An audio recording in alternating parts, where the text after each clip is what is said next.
And we are live. Wrestle Purist Elimination Chamber preview hosted by myself, Joe Hulbert, backup hangman, Ibu of Wrestle Purist. Back again. Wednesday, Wrestle Purist Worldwide. We've got an international pay-per-view to get into and predict today. But first and foremost, please like, subscribe, send any super chats, any questions, any takes, any of your predictions. And anything like that, we'll get them read out as we're going along. Turn on the post notifications. Hope everyone is having a good afternoon, evening, wherever you are. And yeah, man, we're gonna get into it. But I'm gonna see how my fellow co-hosts are doing. Joe, nice shirt. Cheers, mate. Ripping Big Lebowski today. I have a notepad for this program because I think this is very serious business. We are previewing a 4-match card, which means from the podcaster point of view, we got some room to fill here. You know, we got some dead space to navigate. So I'm ready to go. Notepad fired up to talk some professional wrestling. Yeah, man, good stuff, good stuff. Ibu, what's going on with you, man? He's just muted himself. What's going on is I'm fucked, but you know, I made the town. I was gonna say I'm ready come on, to get go. It together, bro. I was gonna say I'm ready to go, but that'd be a lie. Listen, 4-match card. Ibu fucked live on air. Listen, I got this. We'll make it happen. You know, we'll make it happen. I'm ready to do this thing. I'm ready for some absolute performance art once it's time to talk about Nia Jax, Rhea Ripley. And yeah, last night I actually watched Starrcade 1993. And that was quite a trip right there. But man, Wrestle Pierce Worldwide bonus, man. You know, people enjoy the Worldwide Trio. And so we're back at it to do our thing on a Wednesday afternoon, you know, and like the video, subscribe, super chat, all that type of good stuff. And I'm ready for some fun here. All right. And let's not waste any time. Let's dive straight into Elimination Chamber, WWE Elimination Chamber, live from Perth, Australia. The start time is a bit difficult for our friends in the US. It's even quite early here in the UK, to be honest. It's not exactly perfect, you know, but you know, it's we'll see how many people are tuning in live. I will probably be tuning in live and doing the live tweets on the Wrestle Purist account. But let's start there, actually. Joe, what are you thinking? You're gonna be watching live. I think this is I think what you're right. It's not perfect, but this is a lot closer to perfect than what we're used to with wrestling pay-per-views. So it's one of those shows where, to be totally honest, if this was in the States, I'd probably watch one match from this show the next morning and leave it at that. But it's on at like 11 a.m. for me, so I'm going to watch this show like it's WrestleMania. You know, swing for the fences. You know, we get some food in, have some brunch while history is made in the Elimination Chamber. You know, there's some options here. It's a great time to to do some little different things with your wrestling viewing. You know, you get some different food for this kind of party. This ain't a night viewing. You know? Yeah, you got to really think about it. So it's a good challenge for us as fans, but I'm excited. Bacon and eggs, you know. Yeah, man, I'm thinking of that. Yeah, absolutely. That's an interesting point. But Ibu, very different point of view where you are over in the US. 5 in the morning. You're going to be playing catch up with this one, brother. I am not watching this pay-per-view live, and it's going to be one of those things where if I happen to just wake up or something and the show is running, sure, maybe I will open up my laptop and go to Peacock. But there's a 90% chance I'm not watching this live. But with that out the way, I have a hot take, guys. Oh no. So, a lot of people have been creating conversation over the last 2 weeks about, you know, how Perth is getting fucked with this card and how this card is terrible. And like, there's a lot of conversations about like how bad this card is. And I'll tell you what, here's my hot take about the show. So it certainly, if it was up to me, would have like 3 more matches.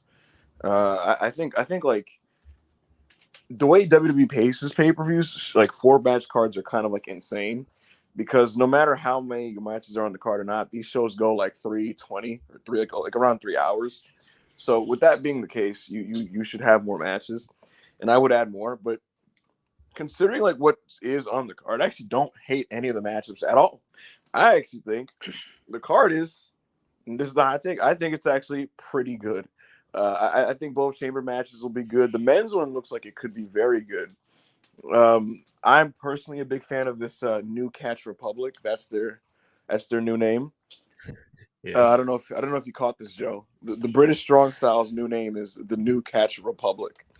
They sound like a streetwear group. They sound like Sounds like something. I don't know. I'm not sure about one, but we'll leave it there. It sounds like the British version of like Tyler's Golf Wang clothing line or something. But yeah, no. So I'm actually a fan of those two, and seeing them in a stadium setting for a tag title match. Actually, I'm glad that made the pay-per-view, and I'm actually looking forward to that personally. I think that could be like great, to be honest with you. So between that match, the chambers, and the fact that Ripley versus Nia could be a spectacle. Again, I'm pretty happy with this card compared to like some of the recent air quotes PLEs. I just think there should have been more matches, you know.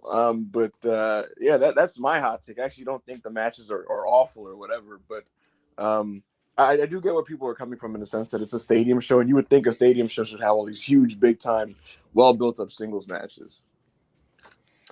Yeah, definitely a 4-match card for a pay-per-view is a 4-match card for a pay-per-view, Yeah, no matter how that's you the dice thing. it up, you know. So it's although I agree, the 4 matches that we do have and the chamber matches especially, they're both stacked, men's and women's chambers, they're both stacked competitors wise. So, you know, the matches that we do have, they are good, but 4-match 4-match show, you know. Yeah, Yeah. it's very skimped out on from in terms of the amount of matches. Yeah, and as you said, the pacing of these WWE shows, Lord knows, we're going to be getting like 45 minutes between Oh each man, match. it's gonna be Yeah. you guys watching the amount of commercials and just like time filling like nothing that's gonna happen between this is gonna be insane. Think about the Rumble. The Rumble pacing was insane, and they filled what was it 3.5 hours, and that was 4 matches, but 2 of the matches are like over 1 hour. This is now chamber matches are half as long as Rumbles. So like, what are they gonna go home early, or are they gonna just like both? Like, I don't know what they're gonna do, but It was like there's got to be room for like a. I mean, I know there's room. Clearly, it's a 4-match card, but like it would be nice to have a. Because I think the tag belt is actually going to put some time in, yes. Yeah. which we'll get to. So it feels like you should have like a nice 8-minute action match on there. You know, there's like there has to be someone who can fit that. Right? I know that's what kind of Dragon Lee was doing for a minute on Yes. SmackDown, right? You know what I would have done, Joe? So I would have. This is what I would have filled the card up with. I would have added some form of an LWO versus Legato tag of some kind, because they've been fighting back and forth on the TVs, and the women have been getting involved between Zelina and Elektra Lopez. So a multi-person tag, maybe intergender. I would have thrown that on there as just a thing to do for like 8-9 minutes, and I would have also additionally did some type of Andrade singles showcase on the show as his debut match. Just find literally fucking anybody for him to fight, and you do that. And if you really want to get crazy with it and really want to get cute with it, I would have also added some type of contenders match to decide Gunther's challenger for WrestleMania. And then boom, you have 7 matches right there. So I don't know, and that's just off the top of my head. So I don't know. Good shit, you know. I won't complain at any of it. Ray, Anyway, you could have done the Ray return angle during that lucha tag, because he's scheduled to come back soon anyway, so he could come in the post match, you know, and it's a big moment in the stadium. Ray's back, holy shit, you know, and it kind of makes his mania direction clear, that kind of thing. Yeah, man. Obviously, again, 4-match show. There's definitely some options that have been left on the table, you know. Anyway, before we fully like break down the show, the matches, and the one segment, let's do these super chats. Andy, 100 rupees, appreciate you as always. Feel like Drew's become a top 5 promo in the game. Other 4 are Punk, Eddie, Cody, Moxley. Would you guys agree? I don't think I'd put Drew top 5, although I am enjoying his work at the moment, and I could see why someone would have him that high. So that's kind of where I am. I think he's the top 5 character in American wrestling. who would be the next? Do you agree with that top 4? Punk, Eddie, Cody, and Mox. Sure. Seems right. Yeah. It seems okay. Who would be 5? Because when I read the first sentence, I was going to say no, and then Sami Zayn. I think Sammy's. Ooh. Yeah, I'm with you. Yeah. I think Sammy's a more believable promo. I'd have Sammy at 5. Yeah, Kevin's a very good promo too. Yeah, I was gonna say and KO. Yeah. Mm. There's a few, Yeah. man, when you think about it. But Yeah, there is. that doesn't take anything away from the fact that Drew he's killing it right now, man. He's one of the most intriguing characters on all of TV, both companies. So We had the thing is, we thought about it, whereas once upon a time we definitely wouldn't have. There's some good ones in the chat here. Christian Cage. Christian, Samoa Joe. Yeah, he's not top 5. You were right, Monty. Never mind. Carry on. Samoa Joe, Roman. Me forgetting Samoa Joe. This really isn't a special episode. Good God. Dwayne The Rock Johnson. Anyway, Karan, 50 rupees. Appreciate you as always. Rhea versus Nob. You match it or not would complete the Wrestle Purist agenda. Factual. He would. I'm kind of confident. I gotta be honest. I'm pretty confident. Pretty confident. So We'll I can't wait to dive into it. You know, I might even save that till last. You should. It's main event, bro. Showtime Spurs, $2. Appreciate you as always. So, when does El Helio del Ice Cube start a podcast? I don't know, man, but he was making some noise earlier this week. I tried my best not to engage in Ice Cube Jr. wrestling opinions discourse, to be honest. So, you know, that's me, though. Hush499, appreciate you. Do y'all think, with how much safer they made Elimination Chamber, do the matches have some ceiling as the one in the past? Have the same ceiling as the ones in the past? Doesn't feel the same to me, to be honest. My second hot take is that Elimination Chambers have aged pretty well into the PG era, better than some other stipulation matches. I thought Hell in a Cell's transition into this modern WWE glossy PG era has been like awful. And a bunch of other stipulation matches just didn't make a good transition. War Games is the worst. EC matches, I actually think the work rate era of the Elimination Chamber is actually pretty good. I think it's actually a pretty consistent stipulation, to be honest with you.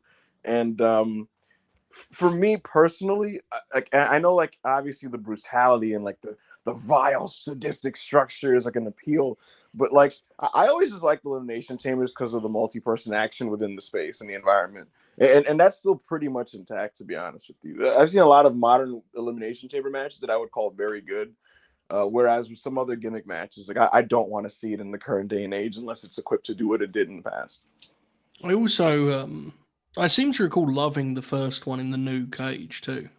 The one that Bray won, I think. Yeah, Bray it was Bray Wyatt, Corbin, Moxley, Cena, Styles, and like Miz, and it was really good. Yeah. So yeah, I don't think it's a structure thing. I think it's just I'm actually with it. I like it generally as a step, but you know, it's like anything, right? Depending on the names, depending on the kind of circumstance, the quality will go up and down. I don't think the structure is a factor necessarily. Karan, 100 rupees, appreciate you as always. It's all fun and games till Grayson Waller does a promo off with Dwayne. Does a promo off with Dwayne. I don't think that happens. Yeah, neither do I, to be honest. If Dwayne was in Australia, he's getting advertised for this. It would still be fun and games, though, if that was to happen, you know?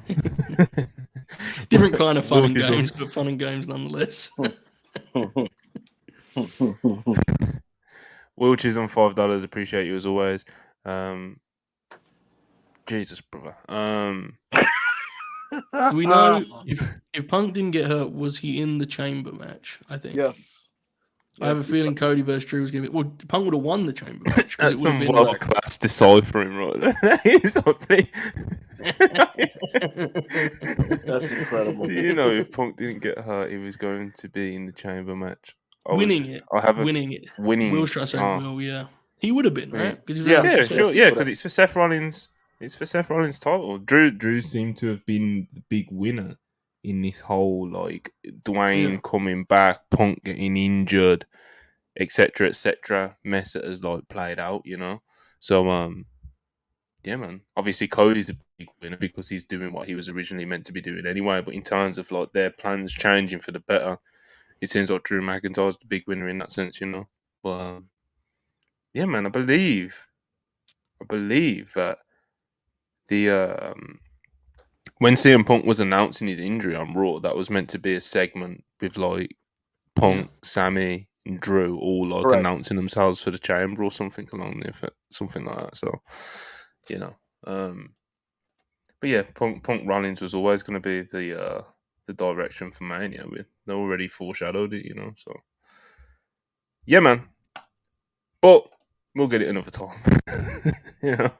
Hush 499, appreciate it. Can we give Gunther a ball cap and Vinci's passport so we can have an open challenge at Elimination Chamber? The Waller effect feels like it has something to it. Oh yeah, definitely.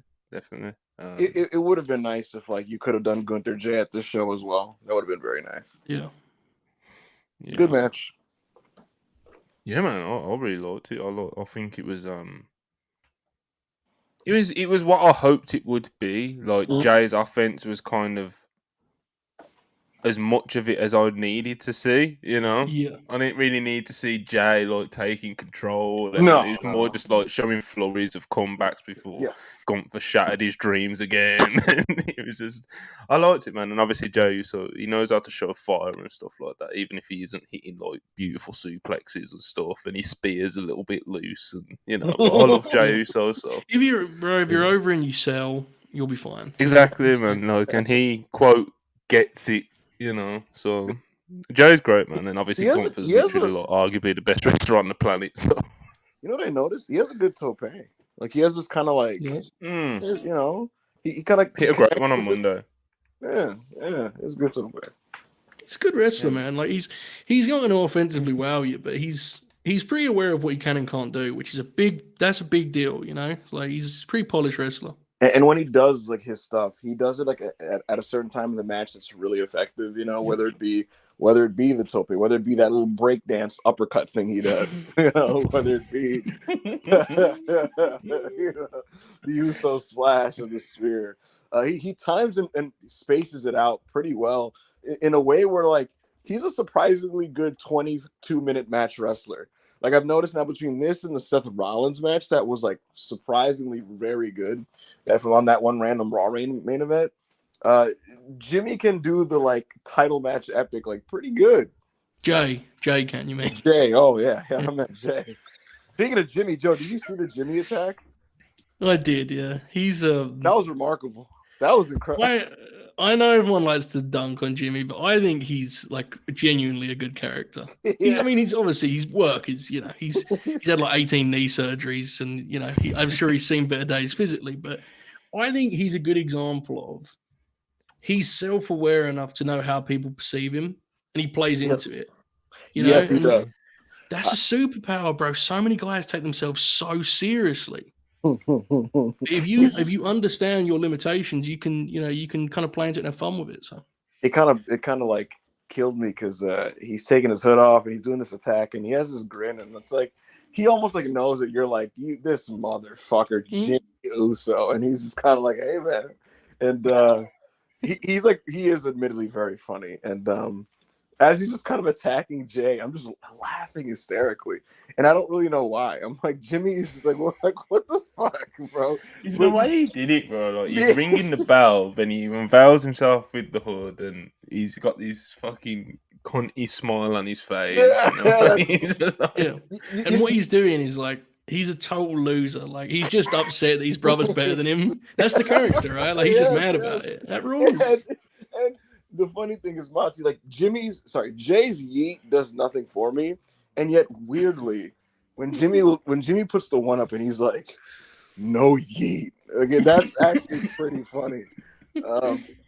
Motherfucker had a no yeet shirt once on a TV episode, but the other thing I noticed, guys, he's dropped some weight. I was watching him and I was he's getting in Mania shape. Mania season, baby. He's actually yo, look, man.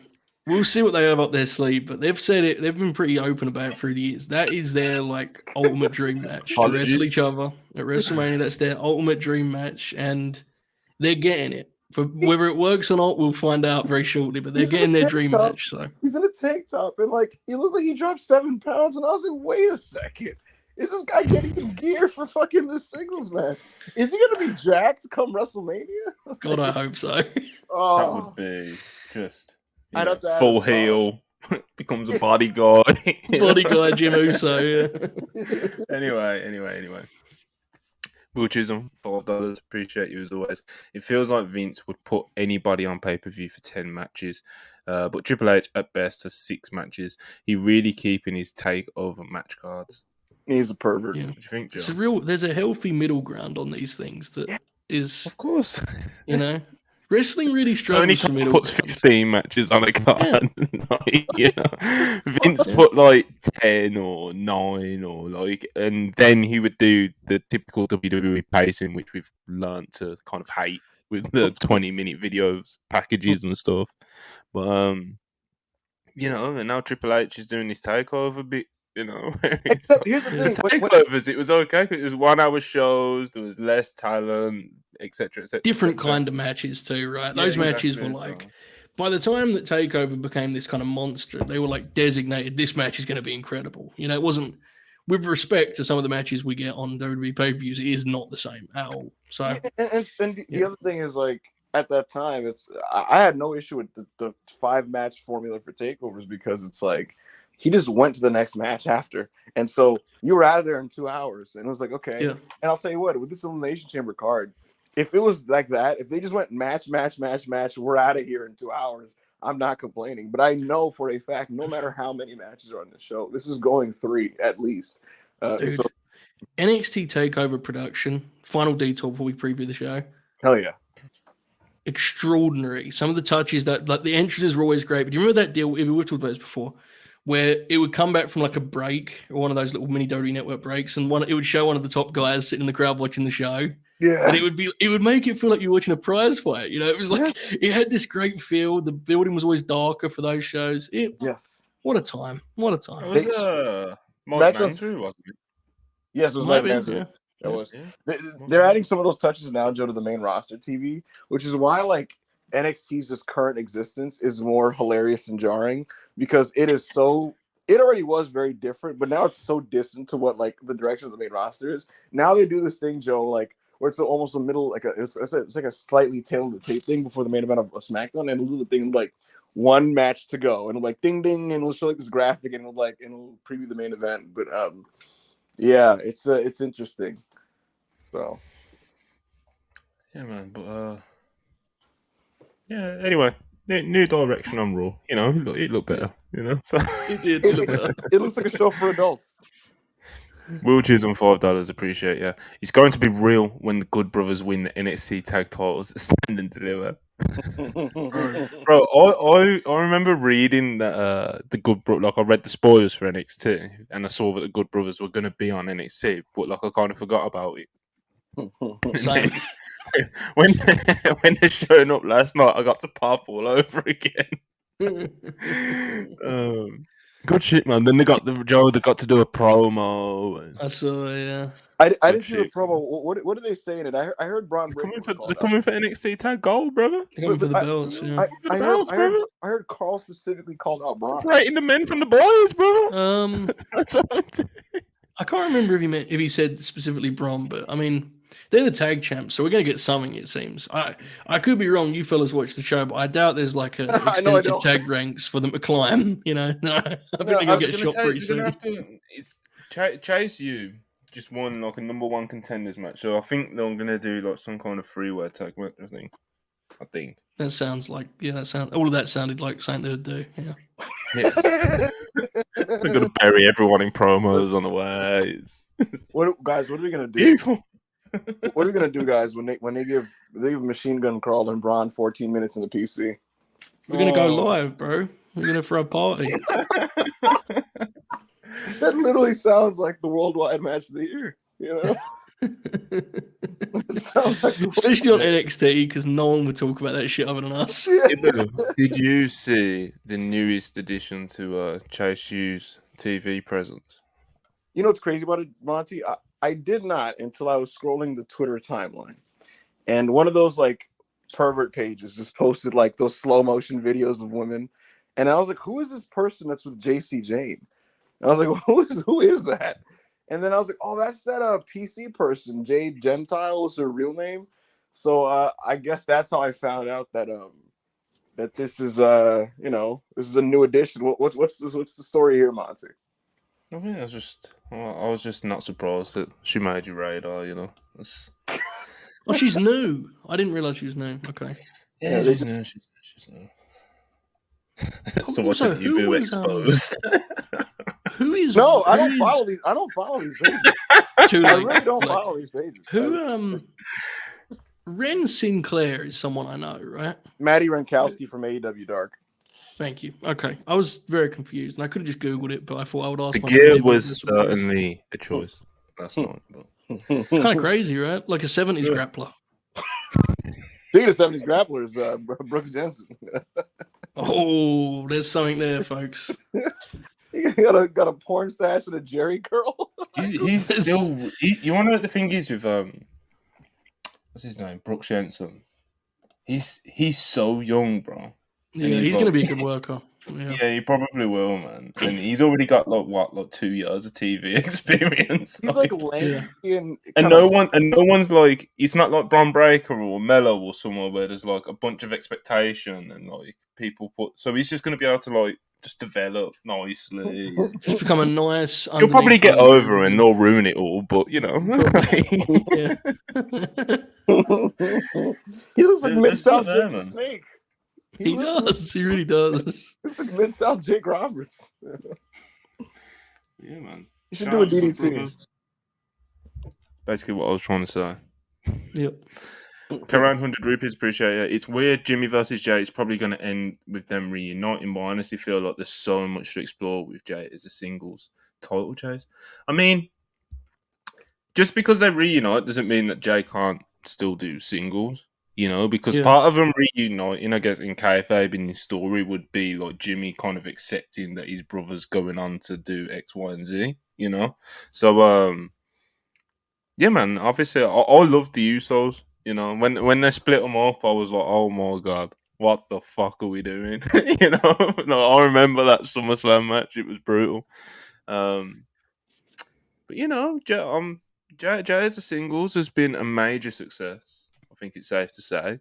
Jimmy has played his role pretty well and has grown into it very well as a heel over on SmackDown. So, you know, he hasn't exactly lit the world on fire, but like I said, he's played his role pretty well, I think. I think it was quite overt at the start when they were like, him and Solo were like the main heels on SmackDown, you know. But, you know, I think they found a nice kind of pacing for it or placement. Yeah, I agree.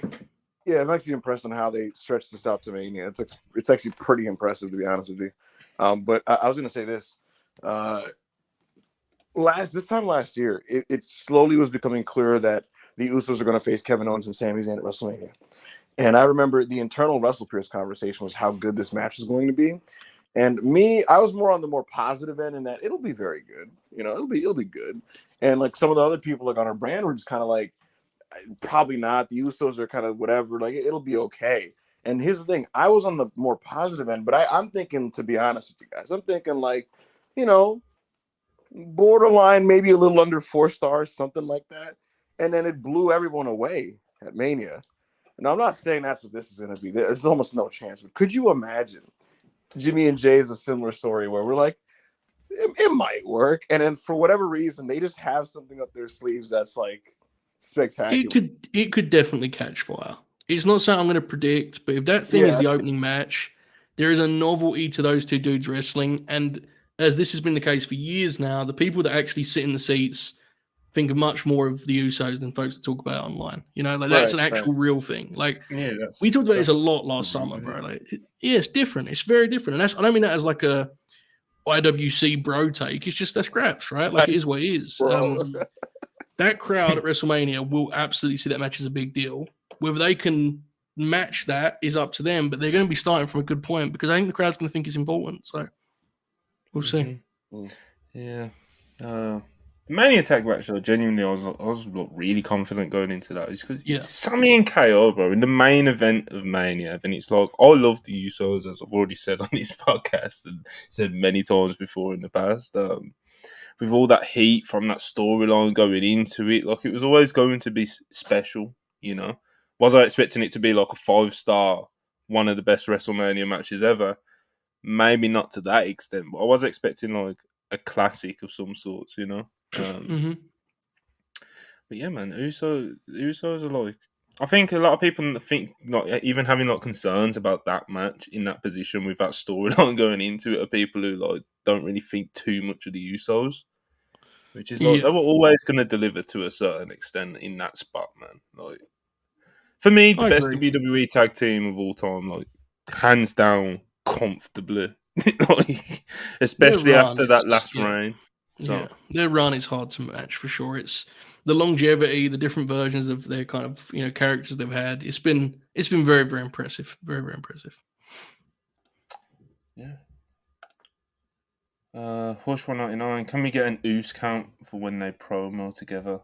Pat McAfee is definitely going to yell that. So you know, I No, them no. I yelling another Roos. Hush got this last night, yesterday from us because on the Raw review, me and Rob did an impression of what the Jay Jimmy segment is going to be, and it's just going to be all like, "You was never by my side, Oos. What you talking about, Oos? I've always been by your side, Oos. We brothers, Oos. We brothers. Nah, Oos. You stay by the tribal chief, Oos.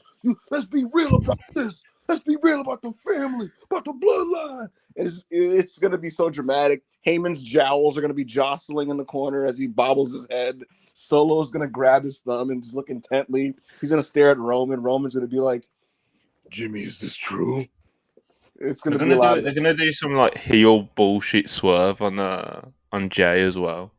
You know, like Jimmy's gonna like pretend like, oh, let's just I don't know how they'll phrase it, but they'll soften Jay up just to like turn on him again, and Jay's gonna pull like all the like distraught, almost crying faces whilst being Could you very imagine angry Roman, at the same time. Roman being like, "I still love you, Jay," and Jay's doing that like Jay, I'm acting the face where he's about to cry, and he's like, "Come here." And then that's when Jimmy just super kicks him or something, and it's like, "Oh no," I'm telling you, man. But yeah, we'll see how it goes. We've Monty been popping talking on the about the Montel Usos WP for account. Shout out Spurs $5. I bet y'all could think of a better NXT name in 5 seconds than Jasmine Nix. I mean, probably. But like, it's NXT, man. It's they'll probably chop and change if they get called up or whatnot. So it's early days for Jasmine Nix. Will Chisholm $5, appreciate it. I don't know how Roman and Brock feel about Coda, but it does look like Jay is shoot cool with Coda. I mean, Fair.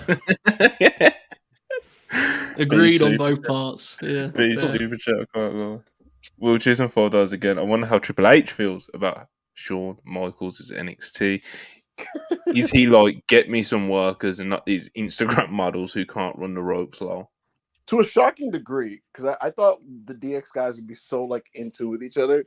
To a shocking degree, it really feels like he just lets him do his thing over there, and then peeks in to see who he likes, and he's like, "I like him. I want him, Sean." And Sean's like, "Hold on, we're not done with him." And he's like, "All right, we'll just do double duty. No problem, brother. Do your thing." And he just takes guys, which is fascinating. Like you would think that that's his buddy. They try to be like in sync, but they're like completely different shows. So It is weird. You're right. It's funny watching roles reverse and like from where Triple H used to be in that spot. It's interesting. Mm-hmm. Oh, let's actually let's break down his card. Let's break down his card. We did some incredible padding out there, folks. I gotta say, Yeah, we did. I feel Them like work. I feel like KG Muto right now. They told Muto we're going 40, and he's like, I got like 12 minutes worth of offense. What are we doing? I still haven't used my notepad. Let's go. No need yet. We haven't got to the breakdown yet, mate. Hell yeah. All right, so I'm thinking we start with a chamber match. Sure. Yeah. We'll start with a chamber match. I'm going to throw the ball to Joe Hall, but to pick which chamber match we start with.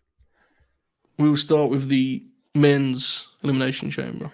Okay, so I think because we've only got 4 matches, what we're going to do is we're going to kind of spotlight each, competitor in these chamber matches because we got some good wrestlers to spotlight here, man. Like I said earlier in the show, both the chamber matches are stacked with talent. So we'll have a little look at the booking lately, where they might be going towards Mania or after Mania, etc., etc.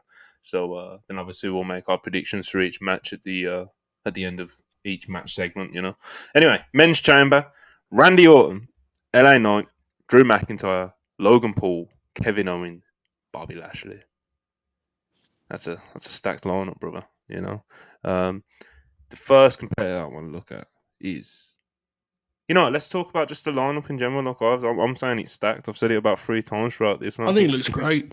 It's Yeah, it's a great lineup, isn't it, Joe? I forgot Kev was in there. It's that thing's to the point where this conversation actually is fun to kind of have some fantasy booking and such, because who do you eliminate from this thing first, right? We can kind of get into some of those pieces here, because these are all guys that most of them are protected talent, and someone like a Kevin Owens who they're not afraid to beat. The only reason for that is because he's bulletproof, so it's an interesting one. Logan Paul's the US champ. Great lineup. I co-sign completely. Yeah, it'd be a great lineup, isn't it? Yeah. Like Joe said, it's a lot of upper level guys that get protected. Bobby Lashley is so protected that he just borderline squashed a guy who we thought was protected in Bronson Reed on television, just like that.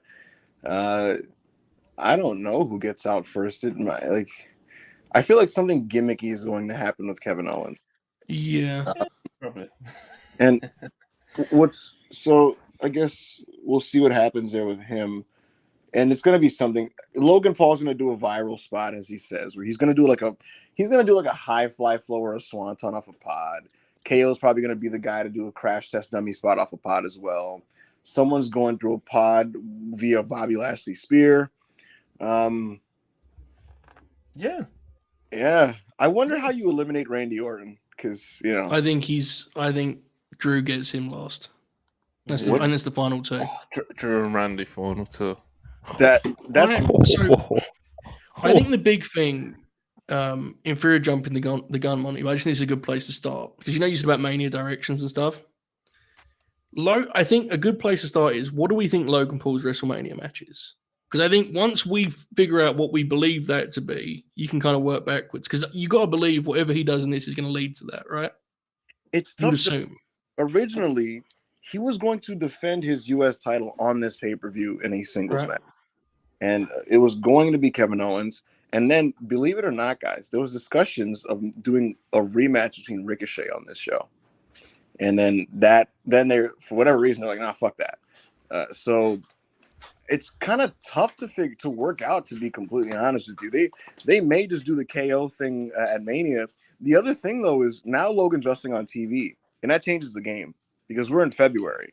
Yeah. And they could very easily do the big KO Logan Paul potentially stepped up rematch on a SmackDown in like 2 weeks just to fill TV time, because now, like I said, him on weekly TV changes the game. My gut feeling is KO and Logan wrestle on SmackDown in like, what are we? Today's February 21st. Yeah, my gut feeling is in like 2 weeks they wrestle on a SmackDown, and we do some type of multi-person at WrestleMania. I think kind of a multi-man ladder match is in play.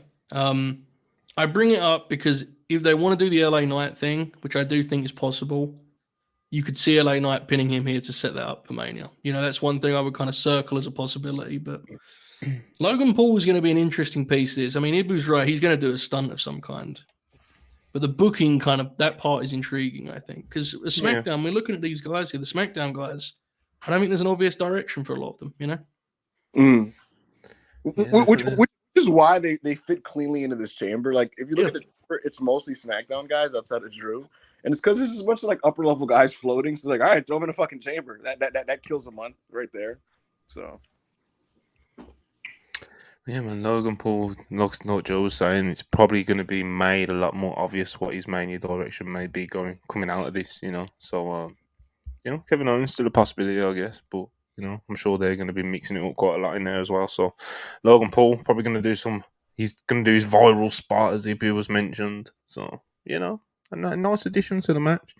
Let's look at next Kevin Owens. Because if he's not wrestling Logan Paul, and then he's going to be a multi-man for the US title at Mania, wouldn't you'd want some? Ideally, for me as a fan, like, I'd want Kevin Owens in something a bit more substantial I than that. agree, You know, but I think we're going to be out of luck on that front, unfortunately. We might be. I agree entirely. I'm just looking at the cards here, and I think Kevin's going to end up taking a really nasty bump in a ladder match at WrestleMania. Is my guess.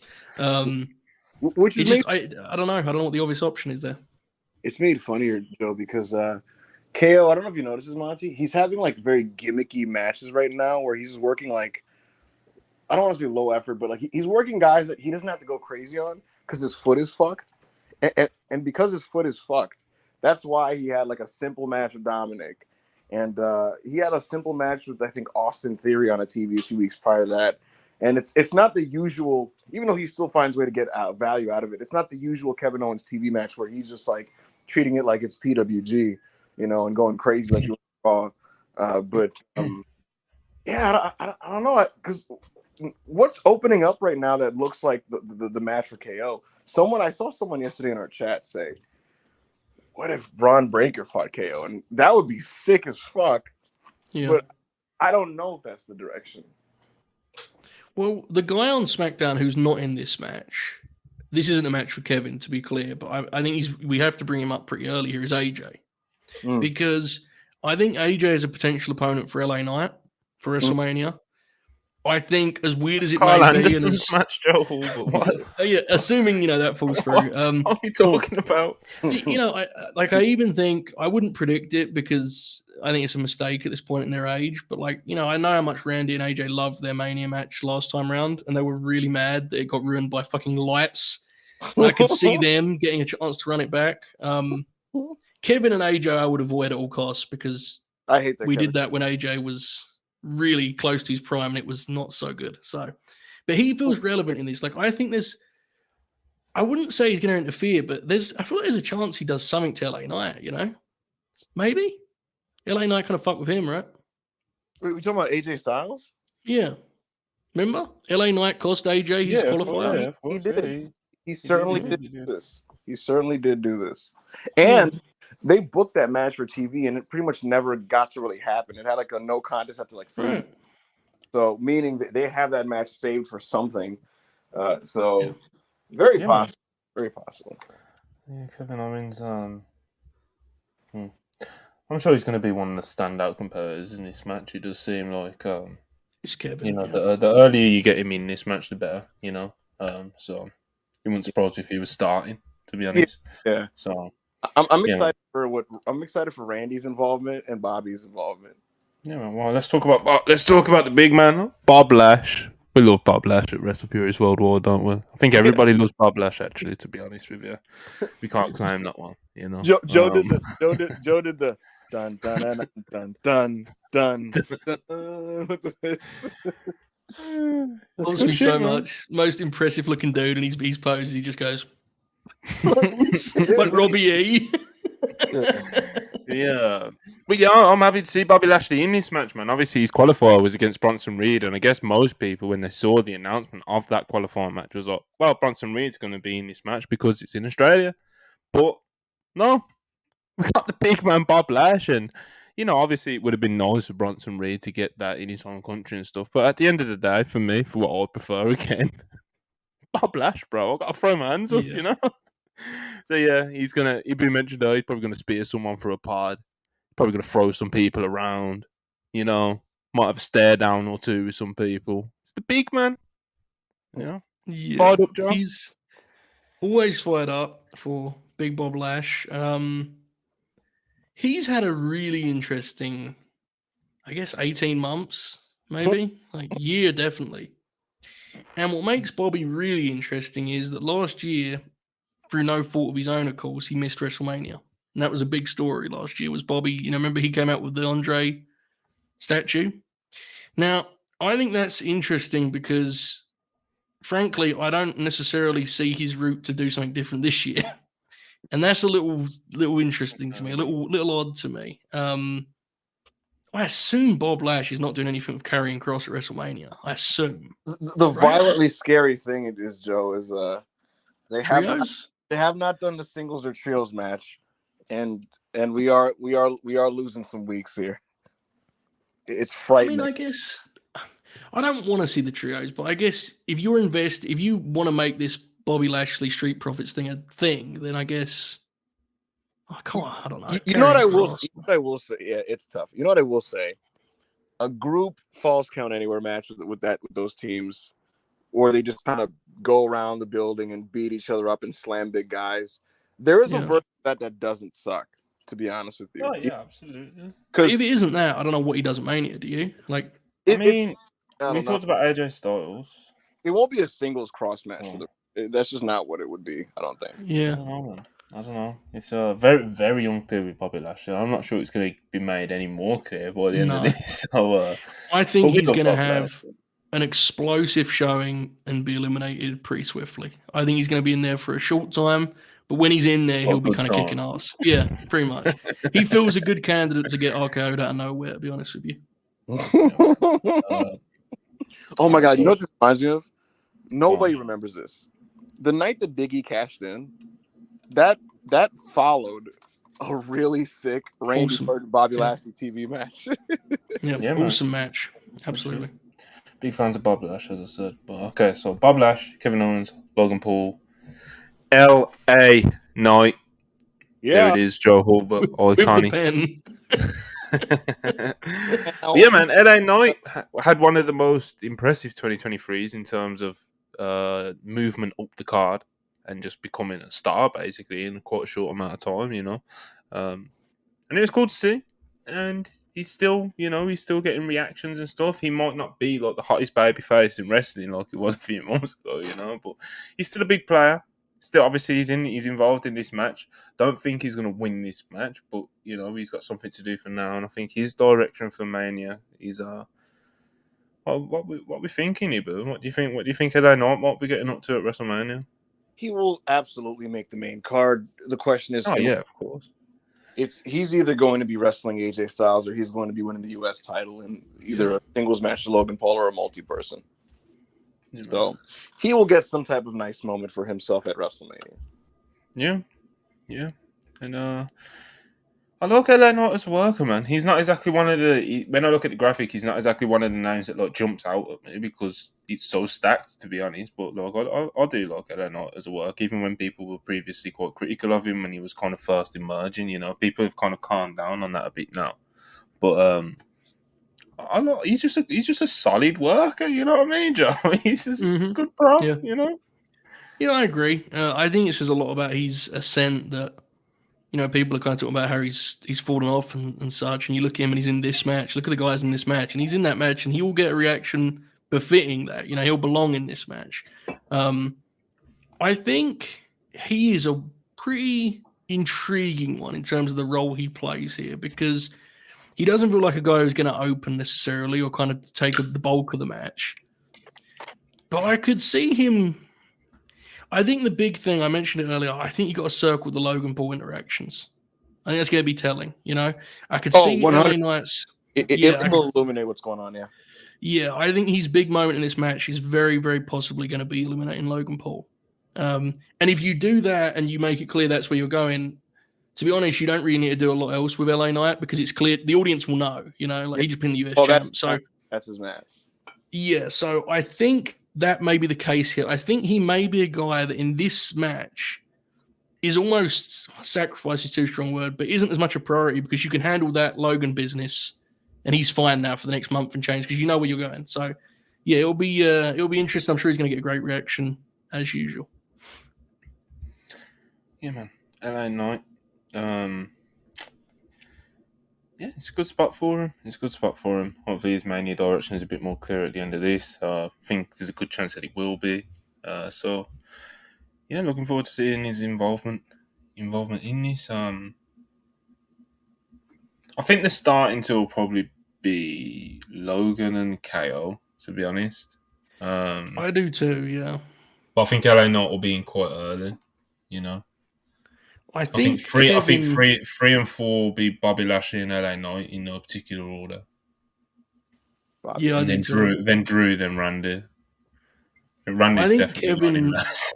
I think Kevin's going to go out first here with the injury. I think he's going to be in first. I think he's going to be out first. He has to take a stunt man bump though. I feel like Bob spearing Kevin through the pod is like that's probably the guy who's going to do it. You know, Someone's taking a pod spear. Yeah, it feels like Kevin. So I could see them doing a thing with Kevin where he has Logan where he wants him. You know, like he's beating the hell out of Logan, and then one of the other guys kind of cuts him off. And he kind of gets like a valiant exit, which they do a lot with Kevin, right? He loses by getting like destroyed by something like Foley style. So, yeah. Yes, sir. That is what they do to kill. Like, it's like they kill him, bro.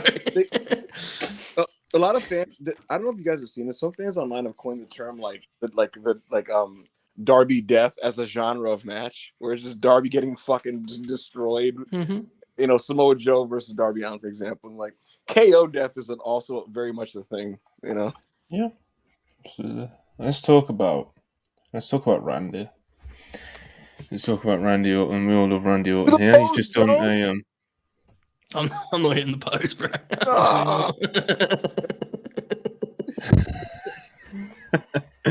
All right, Randy Orton. He just did an interview with Sports Illustrated, quite an in-depth one, quite an honest one, to be honest as well.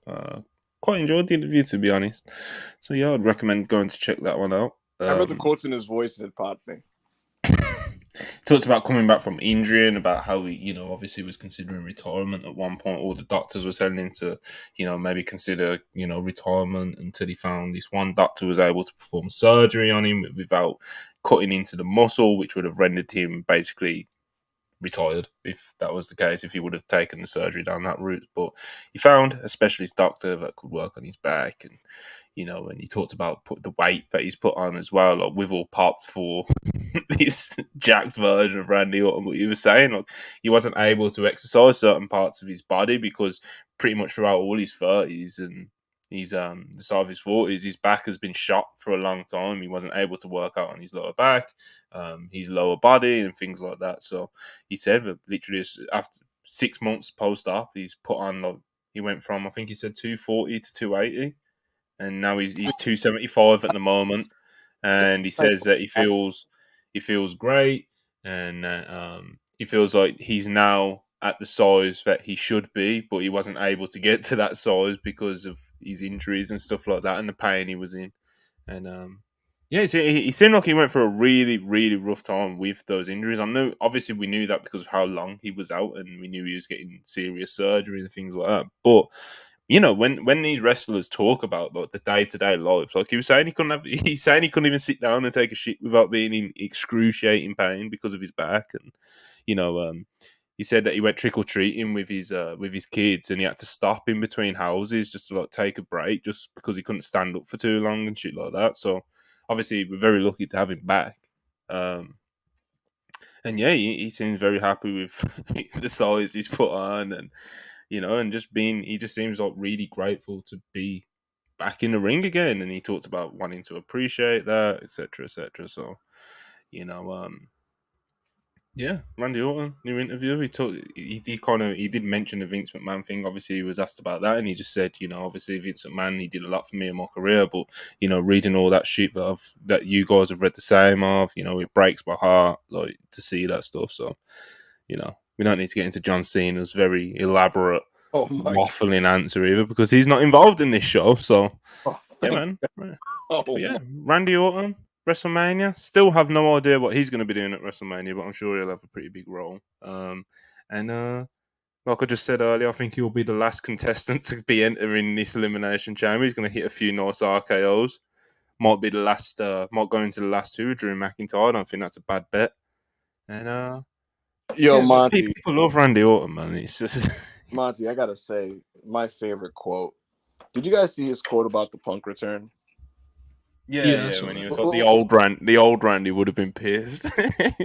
What made this so funny was like he starts like congratulating himself at the end of it. He's like, yeah, the old me would have just kind of not really been into this. He kind of would have been pissed off, but I've changed a lot, and I gotta say, man, I'm really proud of myself for how much I've changed. I gotta pat myself on the back there for the way I took that thing. It's a real big it's a notch in my belt. It's kind of like the way he was talking about it, and I was just like, he's just clapping. I was like, all right, Randy, like it's all right, man.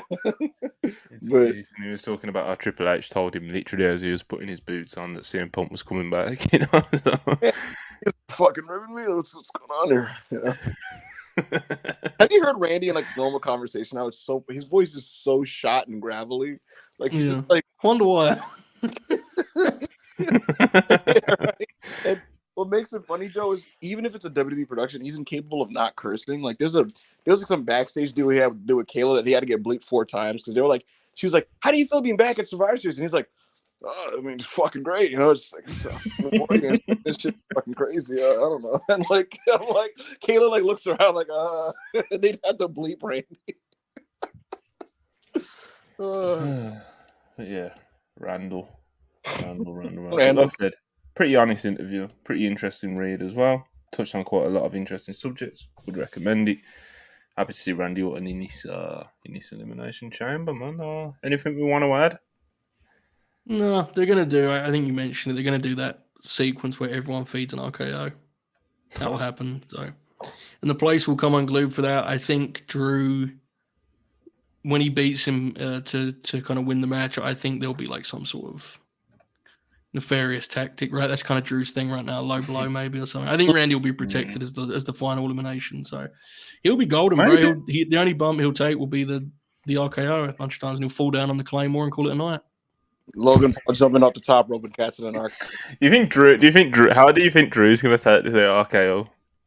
He won't. As he always does on his hip. Like his neck is fucked, man. He can't take it. He even does it on the Cody Carter. He even does the same thing. It's like his neck, I guess, right? Yes. I don't know, man. But also, there is also a possibility that it's just one of those moves that he just weird for, bro. Like it happens with wrestlers all the time. Like they just have a move that they just take weird. You know what I mean? But yeah, and let's of course talk about Drew McIntyre. I think it's safe to say that he's probably all of our predictions to win this chamber, and he's definitely the bookie's favorite, the fans' favorite, Yeah, I expect him to have a pretty big performance as well because even in the ring as well, he's been great. He's always been great, but especially so, look, he's really found a nice lane in ring wise with his heel work. So I'm expecting a very good performance from Drew McIntyre, and I am expecting him to win, and I think it's the right decision as well. So that's where I'm at with Drew McIntyre. What about you guys? This is the run of his career, I think. He's given them so much good TV right now, right? It's like he's having the LA Night match on Friday. He just wrestled Cody. He wrestled Sammy a couple of weeks back. He's a guy who's a better promo than ever. He's a more interesting character than ever. I think he feels more like a genuine, major star than ever before. He really feels like he's arrived at level. I know that sounds ridiculous because he's been the champ before, but it feels different to me this time, even without the belt. It's like I think he's the winner of this match, and as you said, I think that's the right call. As for what happens at Mania, I mentioned this previously. I think there may be a twist in the towel in terms of who the champ is by the time he gets to WrestleMania. I think you've been pushing this so much, Joe, that it's starting to now freak me out, and it's starting to indicate that somebody whispered something to you. Well, I didn't say that, you did, but Seth freaking Rollins is doing a tag match, and that is going to main event WrestleMania Night 1. And I just think there's a chance that the belt isn't around his waist when he enters that tag match. That's all I'm saying. I'm not scooping it. I'm just simply throwing ideas out there as I do with my notepad. So that's something to look for. Yeah, man. Honestly, Joe, go fuck yourself. Because the first time he said it, it felt like a prediction. But Monty, I don't know if you noticed this. It's been like 4 times. And I know there's a trend with Joe. This is what he does, man. No, he has a take, but he sees that it's not this typical cliche that the timeline goes with as well. Like it's the whole but take, And if he's right, and there is a chance that he is right, I know. And when Joe it's his victory lap, isn't it? When Joe knows something, bro, when he knows something, he's really good at covertly just framing it as this prediction that he sticks to for like weeks on end. Freaking me out. Who tipped you off? Something like, what the fuck? What's going on? I just think it's interesting. I think people should ask questions. There you go. But yeah, Drew McIntyre, man. Drew McIntyre. Ibu, did you want to add anything else on Drew McIntyre's involvement in the Awesome. in the He was a Terminator. He beat Cody, and I didn't bat an eye. Like, I think that should tell you something. He beat Cody, and I wasn't like, what? It was like, yeah, it's like that. Yeah. The way Cody sold the Claymore. Did a flip bump, right? Yeah, Did a Rikishi bump. Turned him inside out, brother. You know? No, you probably didn't see it. Backstage in the trainer's room, Cody's sitting there like just looking distraught that he lost the wrestling match. He looks so dejected, and he's clutching his chest, and he's just kind of like, he's like kind of coughing his way through it. He's like, oh! And the trainers are running in there, and Pierce is like, I'll kick them out. I'll fight them. Let me know what you want. Let me know that. And Cody's like, it's fine. Get away. Leave me alone. And Pierce is like, all right. He says, leave me alone. And Cody's so mad. And like, he just looks so angry. And he has kind of bruises all over his body because he just went through a war with Drew. It looked like he had a physical boxing match. And then the camera pans up, and Rollins is there. And Cody just looks at Rollins, and Rollins kind of makes that face like, listen, man, you know who you need. And just kind of tapped him on his leg and walked away. And Cody just looks so sad that he lost to Drew. But yeah, man, Drew's a monster right now. You know, I don't have much to add, to be honest with you. I just think that, yeah, he's a beast. There you go. Yeah, man, Drew McIntyre is our prediction for that one. All right, next match, New Catch Republic, British Strong Style, Pete Dunne and Tyler Bate, whatever you decide to call them. The British, the bad, the technical, the mean, and I'm coming for the tag belts, Joe Hulbert. A million miles away from home, you know, literally the other side of the planet, you know. Yeah. And I think one of you guys mentioned it earlier in the show, but with this being a 4-match card, this is probably the match that benefits the most from that, you know, because ideally you'd assume that this match is going to have a real chance to kind of be as epic as it wants to be. Did it want to do 15? Did it want to do 20? Like, you have the room to do that on a 4-match card, you know. So, I'd like to say that I think that the British boys are going to get it done. I think it actually would be really cool if they did just pull the trigger and do it, you know, in a stadium and just make the tag team and just solidify them like that, you know. And we do, obviously, everyone knows that Triple H is pretty big fans of both men, you know. And he's been kind of waiting to like pull some triggers with Tyler Bate for a while, and there's been some sort of hurdles, some documented, some not. And you know, this could be a moment, but I think it'll be a moment in the fact they're gonna have like a really good match, you know, rather than actually getting the belts. So my prediction would be Judgment Day retain here, and they have a very, very good match. If R-Truth is traveling to Perth, you know what? I want to make a bold prediction. If R-Truth is traveling to Perth, the New Catch Republic going to win this match. That would be cool, man. Honestly, look, I'm with that 100%. So, is that? I guess your prediction kind of has a little bit of an asterisk for it because there's still kind of it's situational, you know. So, I'll take it though. I can accept that prediction. Here's the thing. I think it's pretty set in stone that Awesome Truth is facing Judgment Day at WrestleMania. What's not set in stone is whether that will be for the tag belts. Because what has happened simultaneously as we've been building that story is that they've been just giving a lot of time to the entire tag division on both shows, whether it be multi-person showcases or what have you. Like Raw opened up 2 weeks ago where it was like a 4-way tag match where it was like the New Day, DIY, Imperium, and Judgment, and the Creeds. So they're really kind of like trying to show you like our tag division is sick right now, but they're also doing this Awesome Truth thing. And so if Truth fucking them over is the catalyst of their singles match, but it isn't have the belts, that's actually like the best case scenario for me personally.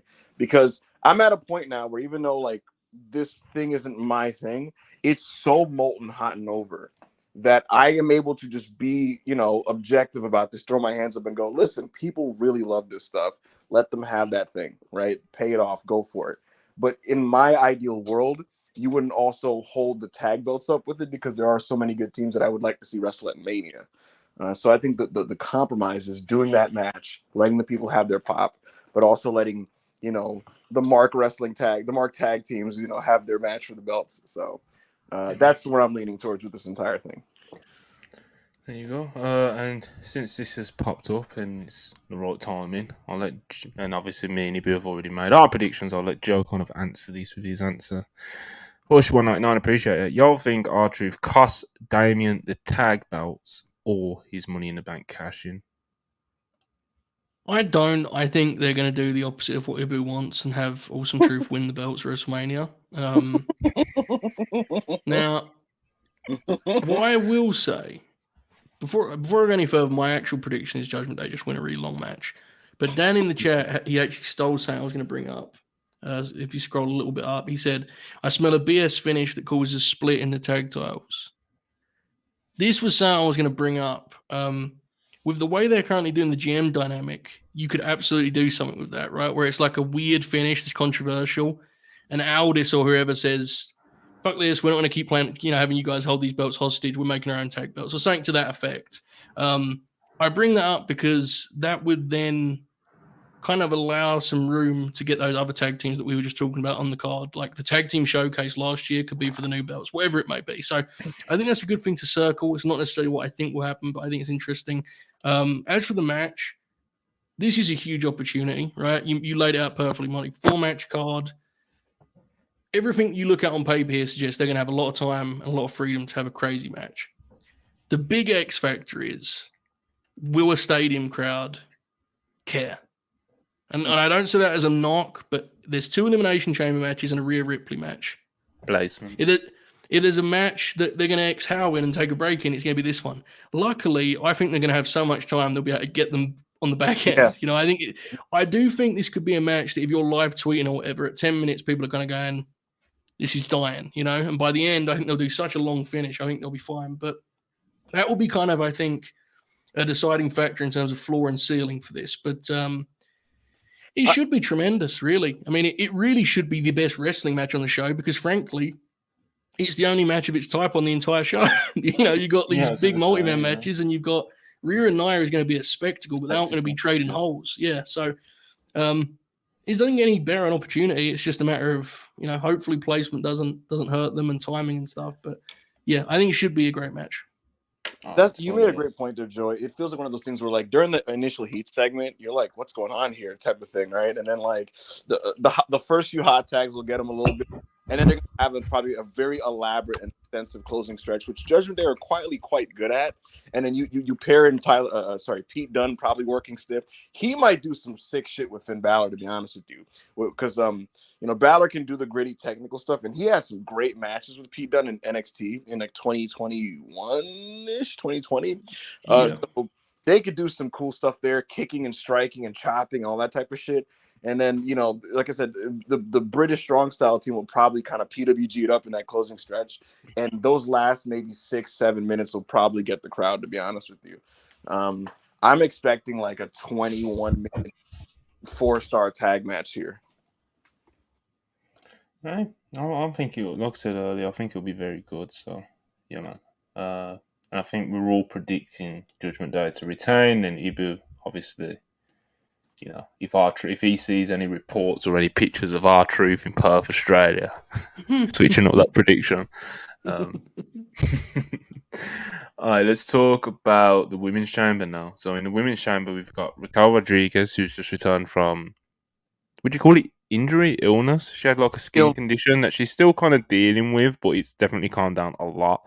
So Raquel Rodriguez, who came back on Friday, Bianca Belair, Naomi, Tiffany Stratton, Becky Lynch, Liv Morgan, stacked lineup for the Chamber yet again for the women. I guess the bookies and most fans' favorite would be Becky Lynch to win this one. Maybe they could do something different, but obviously they've already kind of foreshadowed the Becky Lynch and Rhea Ripley, big match at Mania. Like they even done it on the kickoff show and everything. So, but nonetheless, huge opportunity for Tiffany Stratton. I think it's a deserved one. Naomi, great spot to put her in, and obviously very early in her return run. Raquel Rodriguez seems to be the person getting in instead of Jade Cargill, because as some people may be aware, WWE accidentally uploaded the one of the lineups. There was a graphic, one of the lineups for the women's chamber like a week or so ago, and it did have Jay Cargill on it. Then it was swiftly deleted. So a lot of people, and it's already been reported, but we also know, obviously there was at least quite significant talks about Jay Cargill. Will she be in this match? Will she not be in this match? And obviously, evidently, she's not in this match because I guess it is a bit of a, it's a difficulty with booking having Jay Cargill in a match like this in her first. Would you? She was in the Rumble, but this is the first match that she could potentially get pinned in. And as I said, the Becky Lynch match with Rhea Ripley's already been foreshadowed and everything. So it's like she's not going to win the chamber, as cool as that could have potentially been, But it's probably long term. It probably is the smart play not to have Jade in this match, which is a weird thing to say because I want to see Jade in big spots and on pay per views and doing big things, But obviously, you don't have to be as kind of like careful and as meticulous as AEW were trying to be with her, especially on the back end. But there is a middle ground to find, So where do you guys kind of fall on Jay Cargill not being in this match? Yeah, I think it's the right decision in a vacuum, but they have waited so long to get Jade involved. Yeah. It feels like it's just I don't know. It's one of those ones where like in an ideal world you trust that she can get rolled up or whatever by Becky Lynch and it won't be a problem. Because we're being honest, it probably wouldn't be a problem, right? Almost certainly wouldn't be a problem. So it's like one of those ones, it's the logical decision, but it does highlight that at some point you're gonna have to pull the band-aid off for that stuff, right? You can't it can't always be like the perfect situation from a booking point of view, to be clear. So yeah, I don't know. It's a challenging one, and Jade's not someone she's not the kind of talent that you slot in the middle of a division.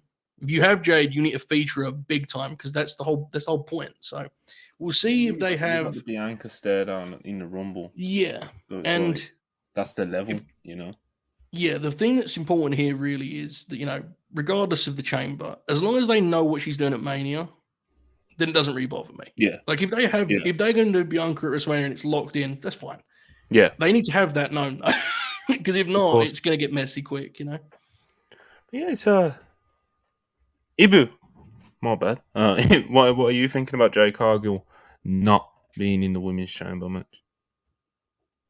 Yeah, I second what Joe was saying. Like, I think I get it. I get it's a booking nightmare, but like, just trust that people will accept that. Like, Jade being the Terminator at the end of a chamber match, that just gets outsmarted by Becky won't like reduce her standing with fans and from an optic standpoint. So that's kind of my thing with it. Like Joe, as long as they have the Mania direction set, I'm cool with it. Very clearly, with Raquel being the replacement, it's pretty obvious that like they just wanted a big powerhouse in that match that they can pin. It's good to have. It's a good dynamic to have, isn't it? The one powerhouse. Correct. And Raquel is actually pretty solid. So that being the replacement is fine. I'm gonna be honest with you, Monty. I was irrationally worried that Indy Hartwell was going to be the sixth person, and so it being Raquel is like, all right. I think it's gonna be the best women's chamber of all time. What's the one seed at the moment? There is none. Don't know, man. I feel like Alexa Bliss has put in a classic performance in one or two. Was that the first one? The Alexa one was the first one, right? My opinion, I don't know. Yeah. That was good. But yeah, so yeah, Raquel in, Jay Cargill is not. But yeah, Raquel, good powerhouse, and she can play that role in the chamber. You would suspect anyway. Obviously, we don't know how it will actually play out in effect. So then yeah, let's talk about Bianca Belair.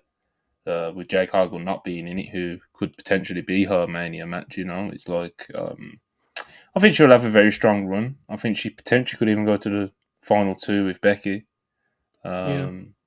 It's Bianca Belair, man. She's going to be presented strong. She's going to be presented well. She's probably going to have a very solid performance, especially in a match like this with a lot of set pieces. She can perform those set pieces very well.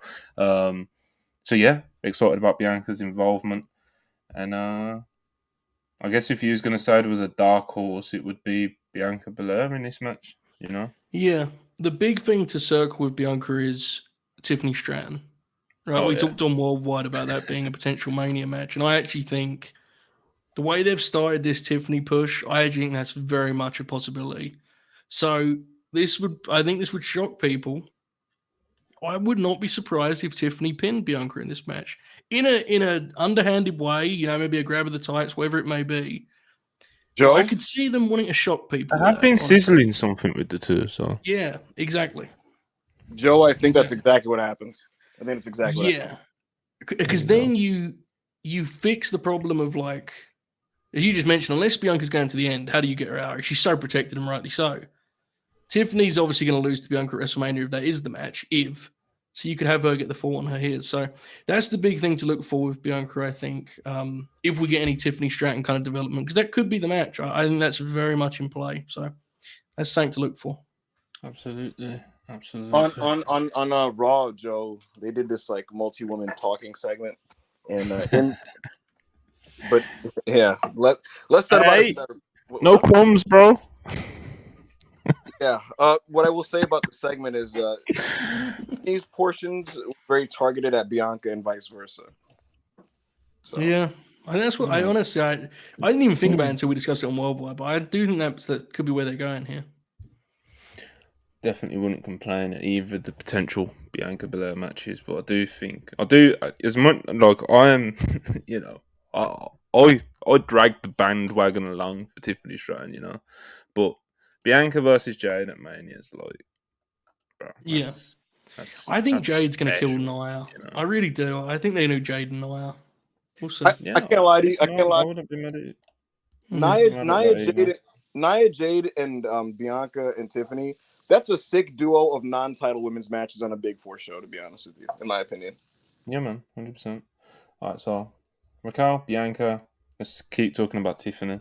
With just potential Mania direction could be Bianca. I guess we all get kind of some strong hints towards that when they're kind of mixing it up in the chamber on the weekend. So very excited to see Tiffany Stratton. As I just mentioned, I've been kind of a big fan of hers for a while. Even very early in NXT career, you could see that she would, when she would get to the main roster, she would be pushed immediately because that's just kind of you could just see it very early on with her, and she's come along very quickly. And I don't think this is too much too soon for her or anything like that. And I think she'll have a pretty solid performance. Obviously there'll be a lot going on. 5 other women Yeah. in there, especially as with people coming in at different intervals and stuff like that. So obviously there will always be the potential where it could get a bit confusing and stuff like She's that, gonna do a swan especially with spot on. especially with the lesser experienced talent. But she's in there with 5 pretty experienced women. So She's Monty. I'm She's sure she'll be good. gonna do a swanton off a pot onto like 4 bodies, 100%. Yeah. Probably, yeah. Yeah. She's But going yeah, to get a lot of Tiffany showcase Stratton. here, I think. Yeah. She's going to get a lot of She pins spotlight. Bianca. That's huge. Yeah. That's big. It would be cool to see her and Becky riff off some of their previous chemistry. Actually, I think they may.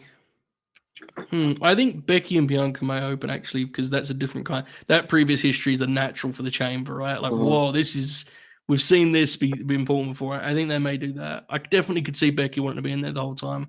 Yeah. When I think about it, this match is gonna be very good, probably.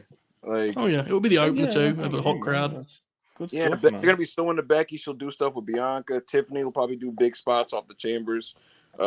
Liv and Naomi will do the spots where they slay for Twitter, and so that'll be nice. Who am I forgetting? So Gear, right, and then like Liv's gonna have her big extreme girl. She'll do the sunset flip powerbomb thing. So that'll be cute. And then like Naomi will probably have a moment like that. That's probably the best way to use those two. And then Raquel will just do some power stuff, and then she'll probably eliminate like 2 of the people there. That's what's gonna happen. Raquel's probably gonna take out Naomi and Liv probably. Tiffany probably gets Bianca out. Becky's the workhorse. Becky makes it to the final 2 with either Stratton or Bianca. So I think Liv. I think Liv makes it to the end here. I think Becky beats Liv. If in the final two. If Liv is the final two with Becky, then this is a different match. But I can see that for storytelling purposes. It feels like they're doing there is a lot of something. people who Yeah, believe that Liv has a very good chance of winning this. I know I said Bianca Belair is probably the dark horse, but trust me when I say, like, if you look up like Liv Morgan or just type a name in on Twitter or something, or Liv Morgan hashtag WWE Chamber or whatever, there is there's a little swell of fans it's who also really wanted to win this Chamber match, and obviously she has already planted the seeds with like her promo on Monday when she was talking about kind of like the beef she has with Rhea, and it's all very valid. So there's definitely a yeah. story to be told with Liv and Rhea. So who Yeah, knows? like I should be clear. I don't think she's winning the match, but because of what you said, I think she's going to get to the final two. I think they'll be able to convince people for a moment there. Also, I think they want to do some kind of character development with Liv, You're, and I think the best way to do that is have her fall at the last hurdle. You know? you're probably right. Yeah, I think it'll be. I think Liv will have a good showing as well, man, because she's just game. You know, Yeah. like, she's not the smoothest or the most technically sound, but she's just game. And in a match like this, that pays. You know, so. Hmm.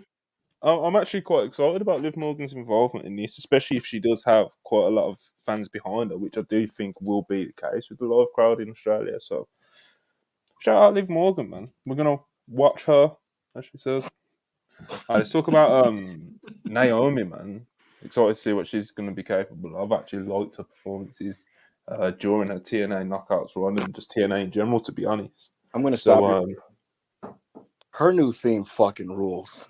I gotta say, they changed her glow theme, which would normally be upsetting because that theme kind of rocked too. The I'm a amazing, bring it to the floor. That song's fun, but she has this new one, Joe, that just makes you want to get up and just I don't know, just dance and rave like a jackass. I don't know, it's fun. It's fun. In top 5 Fed theme song. But yeah, outside of the theme, I'm excited to see her actually wrestle, you know what I mean? And do something a bit more expansive. I know she was in the Rumble for literally like an hour, which is impressive in itself. But with the way WWE do their Rumbles, a lot of that was kind of lying around. And that wasn't on her. I'm not saying she was being lazy or anything. It's just the way it is when they do these like Iron Woman stretches in the Royal Rumble, you know. I guess the most iconic one was probably the first Rumble with Sasha, and she was literally like the glue of the entire match, you know. But anyway, without getting sidetracked, I like Naomi, good worker. I think she'll have some notable spots in this. Yeah, I'd like to think that she'll get a pin or two. To be honest, I what think are you she will. thinking, Joe? Yeah, I think Raquel plays the Bob Lash role of when she's in, she kicks ass, but she actually is in for a pretty brief time. And I think Naomi will get her and maybe Tiffany. I think she'll get at least one fall. I mean, Naomi's an interesting one in that she's just come back, and you would really like to have something up your sleeve for her at WrestleMania. You don't want her to be immediately slotted below that, you know. So I don't know if they have an answer in that regard. Hopefully they do. Beyond just like throwing her in a tag match, which feels most likely, if we're being honest right now. But I think she'll have a good showing here, if nothing else. And she's another one who should really be able to do some cool shit in this structure, right? Yeah, definitely, So, man. It's yeah. what you said. Hopefully they don't throw her in the tag match. You know, like that. I Yeah. think that's the important word, and it's like they don't just throw her in one kind of almost dismissively, because there's absolutely a chance that you get Naomi the right tag team partner, and she could be in that tag title match at WrestleMania with a decent sure. little build, etc., etc., etc. So. It'll be interesting to see how it plays out for Naomi, because I'm sure if you're going to bring her back at WrestleMania season for the Rumble, then surely you've got some sort of outline of a plan for her. Yeah, either what you're thinking, Naomi. I know you like the theme, but I like the theme song. I just want to hear it in the stadium. Yeah. I have to say, I didn't really use to buy into like how themes sounded in stadiums, especially in the modern day, because most themes don't move me at all. But when Cody Rhodes came out, I think it was when he debuted for WWE again in Seth Rollins, you could hear Kingdom on those big stadium speakers. It fucking rolled. It was great. uh, especially in that moment as well, because obviously no one knew for certain if he was going to be allowed to bring the theme over, the American Nightmare over. So, like, seeing that on that big of a scale I thought it was really cool. So, Cody yeah, comes. It's, I mean, it's gone. It's passed by now, but like in that moment, his debut was like insane. Like to experience, like, you know, it was just like a fucking holy shit. yeah, man, the announcer calling him the American Nightmare, like when Yeah, it, like, you know, like, you as a fan of Cody Rhodes, like, to all the people who are fans of Cody Rhodes, like, that realization that he's allowed to come over as the American Nightmare with his theme and the same look, and it's like look, you're getting the authentic American Nightmare Cody Rhodes, but with the big time WrestleMania presentation. It was almost surreal, especially when you think, I always go to this not to do a full on Cody Rhodes sidetrack. He's not even on the card. Well, he is on the card actually. yeah. And I guess we'll do that segment next. But you know, he was the face of the AEW Revolution, and like the face of he was the poster boy of it. You know, obviously Tony Khan was the money man behind it, but like he was the poster boy of it all. He was the guy doing all the press conferences and doing all the statements and the speaking and smashing the throne, and there he was coming out of WrestleMania 38. And there it was. The rest is history, and maybe he's going to come. You suspect he's going to finish the story this year. So, well, I'm not right about it. You know, I'll get Oh my Jamie. God. You know what would actually be better? Like Jamie did an article. I think it was well,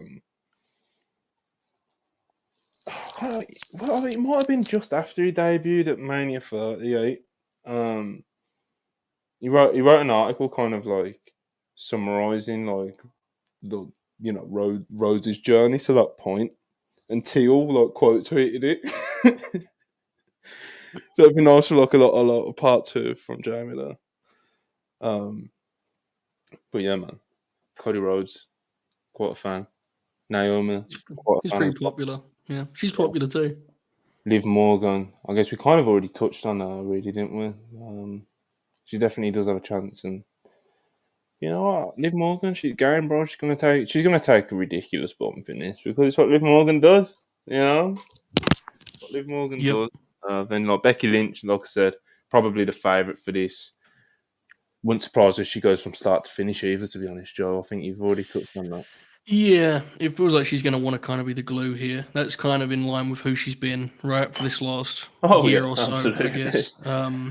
So yeah, I think she's going to be in first, and you're probably going to hear her like yelling stuff at times, but she'll be really important. Like I say that lovingly, you know, like she prides herself on being able to kind of lead in there, and I think she'll be really important to the match. I think this could really rock, actually.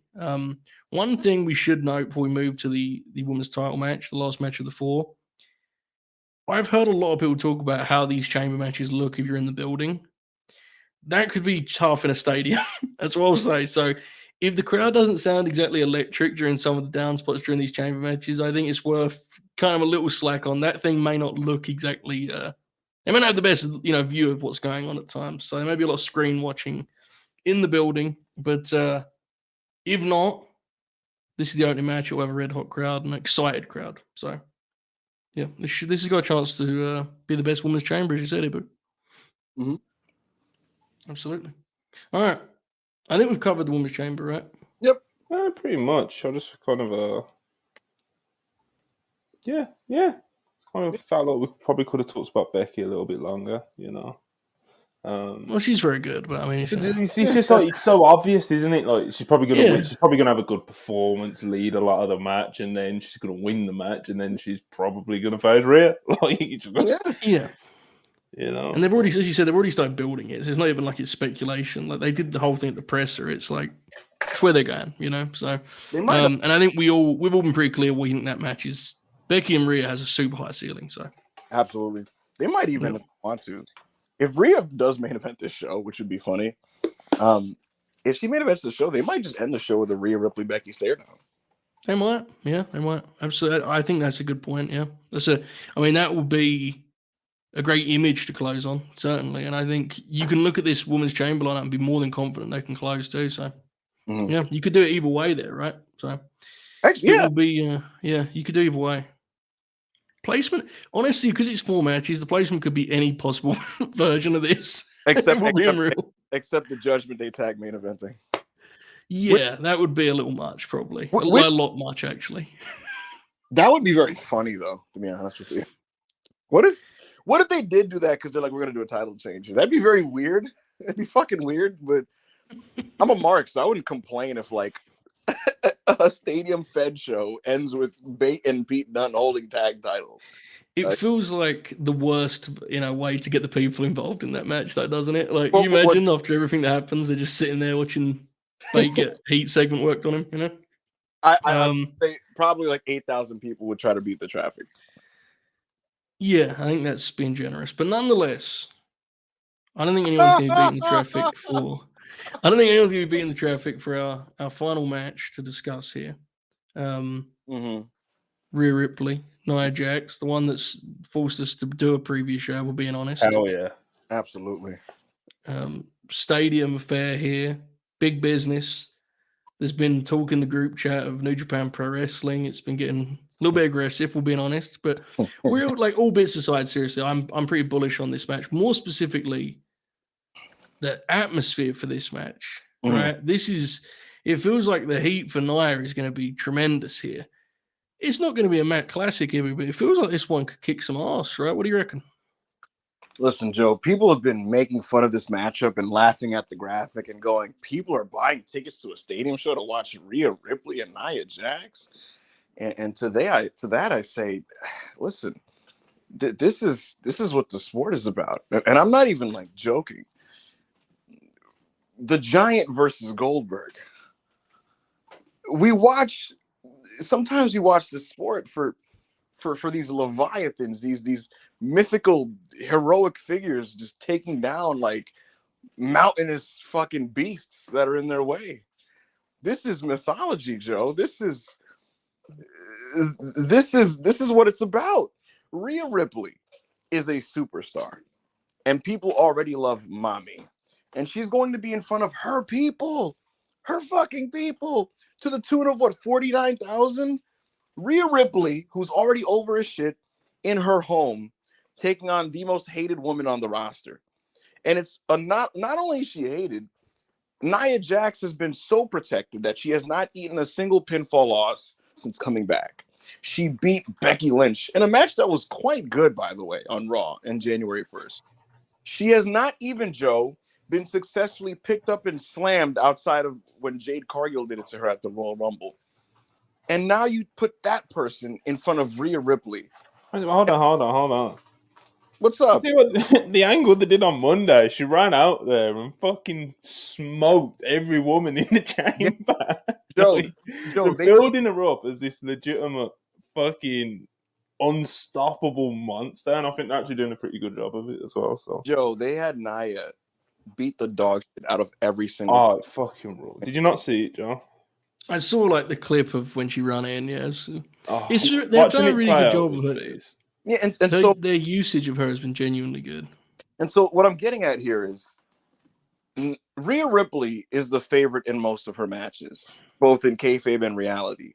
And she's never challenged, really. Like, she's rarely tested. You really pushed Rhea Ripley to 10 minutes. And now you have Rhea Ripley, a superstar, in a stadium in front of her people as an underdog, fighting from underneath against a giant monster. This is going to be a spectacle. It's probably not passing like 12 minutes, and even 12 is a push. This, folks, and yes, it might sound aggressive, this is big Hashimoto in the Tokyo Dome. We're talking just a fucking monster, a beast, a dominant fucking conquering hero in the main event of a short match in a big stadium in a spectacle match. Now, Nia's not Nobuhiko Takada. She's not Kensuke Sasaki. She is not Riki Choshu. But she is the irresistible force. And oh yeah. Oh yeah. And so can Rhea Ripley move the irresistible force? That's the question. I think this is going to be a spectacle. I think the ceiling of this, I don't even want to say out loud what I believe the ceiling of this is going to be. That's what we're here for. All right. Tell the people, even. The ceiling of this is backup Hangman match of the year. You're crazy, bro. You gotta chill out.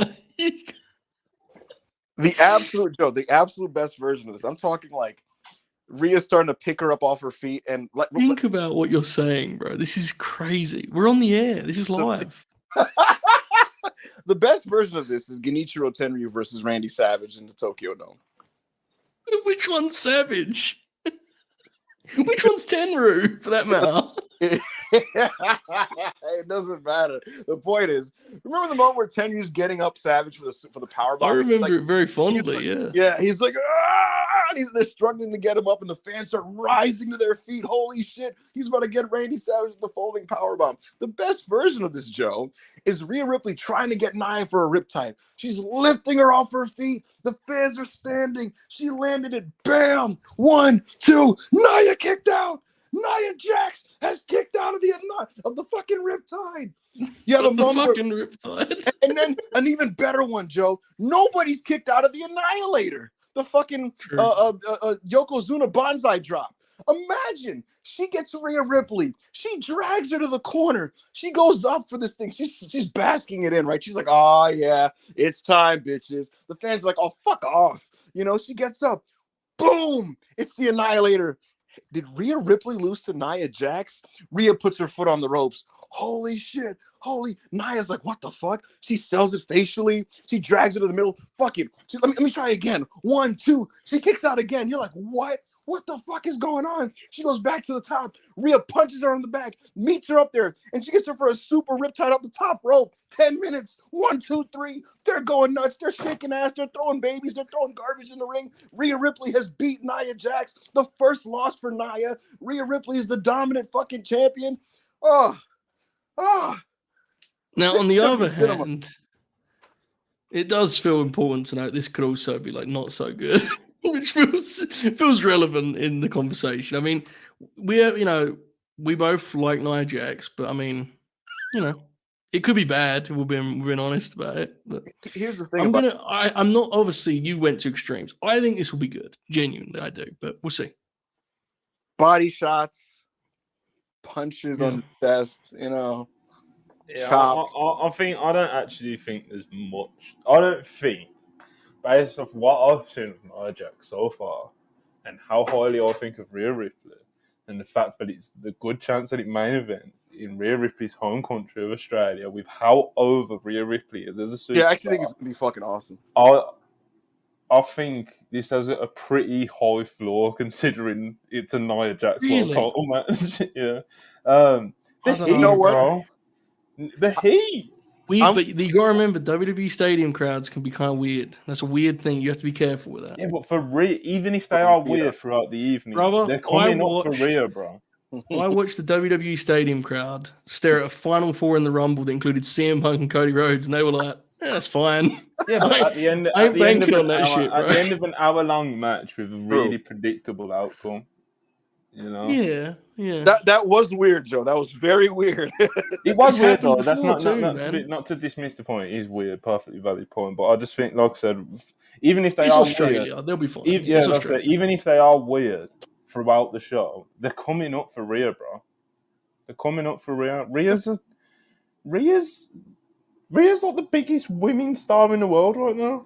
I think it will have good. But I do think there's a version of the physicality that doesn't come together the way that we're hoping.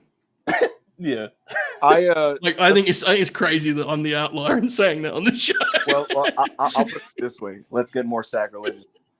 I think the body of the match here, when they're just because here's the thing, Nia whacks people, and if you notice, Rhea Ripley is super game to get physical, and she whacks people. I think the body. Yeah. This is gonna fucking clubbing forearms to her back and shit. Mrs. Fanine, however you pronounce it. I think the body of this match with them whacking each other is gonna look like Vader and Stan Hansen. And the thing about Vader and Stan Hansen is that match is very much a beauty is in the eye of the beholder match. That's a match that Dave gave 3.25 stars. That's a match that has a 6.9 on Cage Match. But you know what, Joe? there are certain tastemakers on the online wrestling space that go back and watch that, and they will tell you it's one of the greatest matches they have ever seen. Because you know what it is? It's just two big, lumbering, dangerous motherfuckers hitting each other with no rhyme or reason, falling on top of each other, falling over each other, literally losing an eyeball, bleeding, hitting each other in the fucking jaw and the nose, and it's ugly, it's disgusting, and in some ways, it's not particularly just aesthetically pleasing wrestling. And it'll be one of those things where, like I said, some people might see that with Nia and Rhea and go, this is shit. It's just like this big sloppy lady falling over around Rhea Ripley. And I might see it and go, yo, they're beating the fucking shit out of each other. And they're not doing it in a planned forearm. This is the moment where we trade this. It's not in a fire up way. It's not in a fucking, this is where we do this sequence strong style. Like, no, I'm talking about beating the shit out of each other in like a legitimate, unstructured, unplanned way. Which again, that's not everybody's thing. But I could easily see that being the body of this match before we get to the big moves. You know, folks, I came into this program pretty optimistic about this match. But even with Wrestle Purists has gone to such extremes that I am now deeply concerned, which is only the things that can come from a program like this. Hanson Vader has rattled me to my core, I've got to be honest. I don't know. The thing is, it's like, I'm in the middle of both. It's like Ibu has absolutely gone insane, you know, but it's popular. It's good content for people, you know.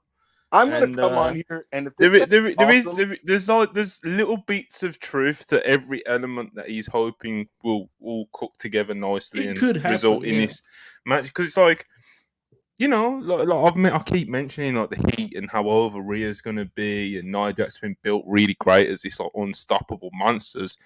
You know, Ibu's done a very much more elaborate job of explaining than I have. But it's like, then you throw in the other things as well. It's like they are both game when it comes to just like being willing to whack the shit out of each other, you know, like they are. Nia's not going to shy away from that, and neither is Rhea, and they might even like push each other in that sense. So it will have physicality. I just don't know. Will they put a match together that's gonna go truly in that direction, or is it going to be a lot more cookie cutter than that? That's the real question. Because let's be real, they produce all these matches to understand, Joe. Even a cookie cutter Nia Jax match in this return run, she had a match with Raquel that was built around, can Raquel slam her? Can Raquel pick her up? Can Raquel powerbomb her? And it's very simple. She sells. She tries to tease the power spot. She doesn't get it. She gets somewhat of a power spot. She exploits openings when Nia Jax runs into something, and then she ultimately fails. And the crowd gets into it because the appeal is, oh my God, Nia is going to get lifted. The bottom line is actually, cookie cutter structure wrestling matches translate and work well in a stadium. And so to me, with the super heat and the dynamics involved going in, even a cookie cutter match of this with a very curated layout where it's literally just, can she pick her up and slam her, is a good match. I think because of the elements involved in this situation specifically, with the situation being what it is. So whether it's that, whether it's a shootout, whether it's a bomb fest, whether it's just an ugly, sloppy, physical match, I think that there, again, this probably sounds insane. I get it. I sound like a crazy person to everybody. I think there's like 3 good versions of this, and I actually struggle to see a version of this that I personally dislike. They would have to go like 25 minutes for me to hate this, to be honest with you. They would have to go a long time, and this would have to have no heat for it to fucking suck for me. So with that, I say this, Monty, because the chat thinks I'm a crackhead. So what I will say is this: if this match is good, I will absolutely, and I don't do this normally, I will absolutely take an obnoxious victory lap, and I'm going to just rub it in everybody's face. It is what it is. I might have to be fair though. If we're Wrestle Purists, good is one thing. You did say its ceiling is your match of the year. To be fair, a backup Hangman match of the year. Yes. Yeah, I mean there's a bit of a difference. I think it'd be good, but you know, you were getting very excited. Here's the thing, Joe. People have to understand that I consume and view and take in and internalize wrestling completely differently than many people. It's a long year. It's a very long year. I think, Joe, you asked me what my 1998 match of the year is, Joe. What's your 1998 match of the year? Goldberg versus La Parka. Okay. I'm dead serious. Oh, it's fine. It's fine. No one disputed it. It's getting very mad. I don't know. No, I'm not. I'm not angry at all. Actually, I'm not angry at all. I'm You very. sure? That's usually what angry people say. Yeah, it is. No, In but that I'm exact not- tone as well, you know. Look, I have no interest in debate. I think the match is going to be good. I love for you to be right, and we come in here and talk about classic on Yeah, no, on Monday. Like, you know, no. I'm actually not mad. Here's the thing. My point is, for me, if I'm left with an enduring feeling after being electrified by a big spectacle, that is much more valuable to me than any 30-minute epic you throw at me that I'm told to consume and receive as incredible because of the structure that people have been essentially conditioned to take as such. Not that matches like that can't be incredible, but I'm just saying He's now burying the modern fan, Joe. Like, isn't here's the thing. I have to bury the modern fan because I think there's something wrong with, and the you here is just the broad people that I think there's something wrong with you, and I'm pointing this at the sky. If you can't fathom that I will see value in something that you cannot, because this is art. And so if I think it's the match of the year, it's because it made me feel like it's something so unique and special that can only be created by these two people in this moment. Whereas certain other matches that you see as more valuable are, to me, maybe more a dime a dozen. And that's the cool thing about difference of opinion is that the way that I can see a match that you think is so great and I go, that's fine. I can see something like that next week and it blows your mind. Yeah, you're going to get blown.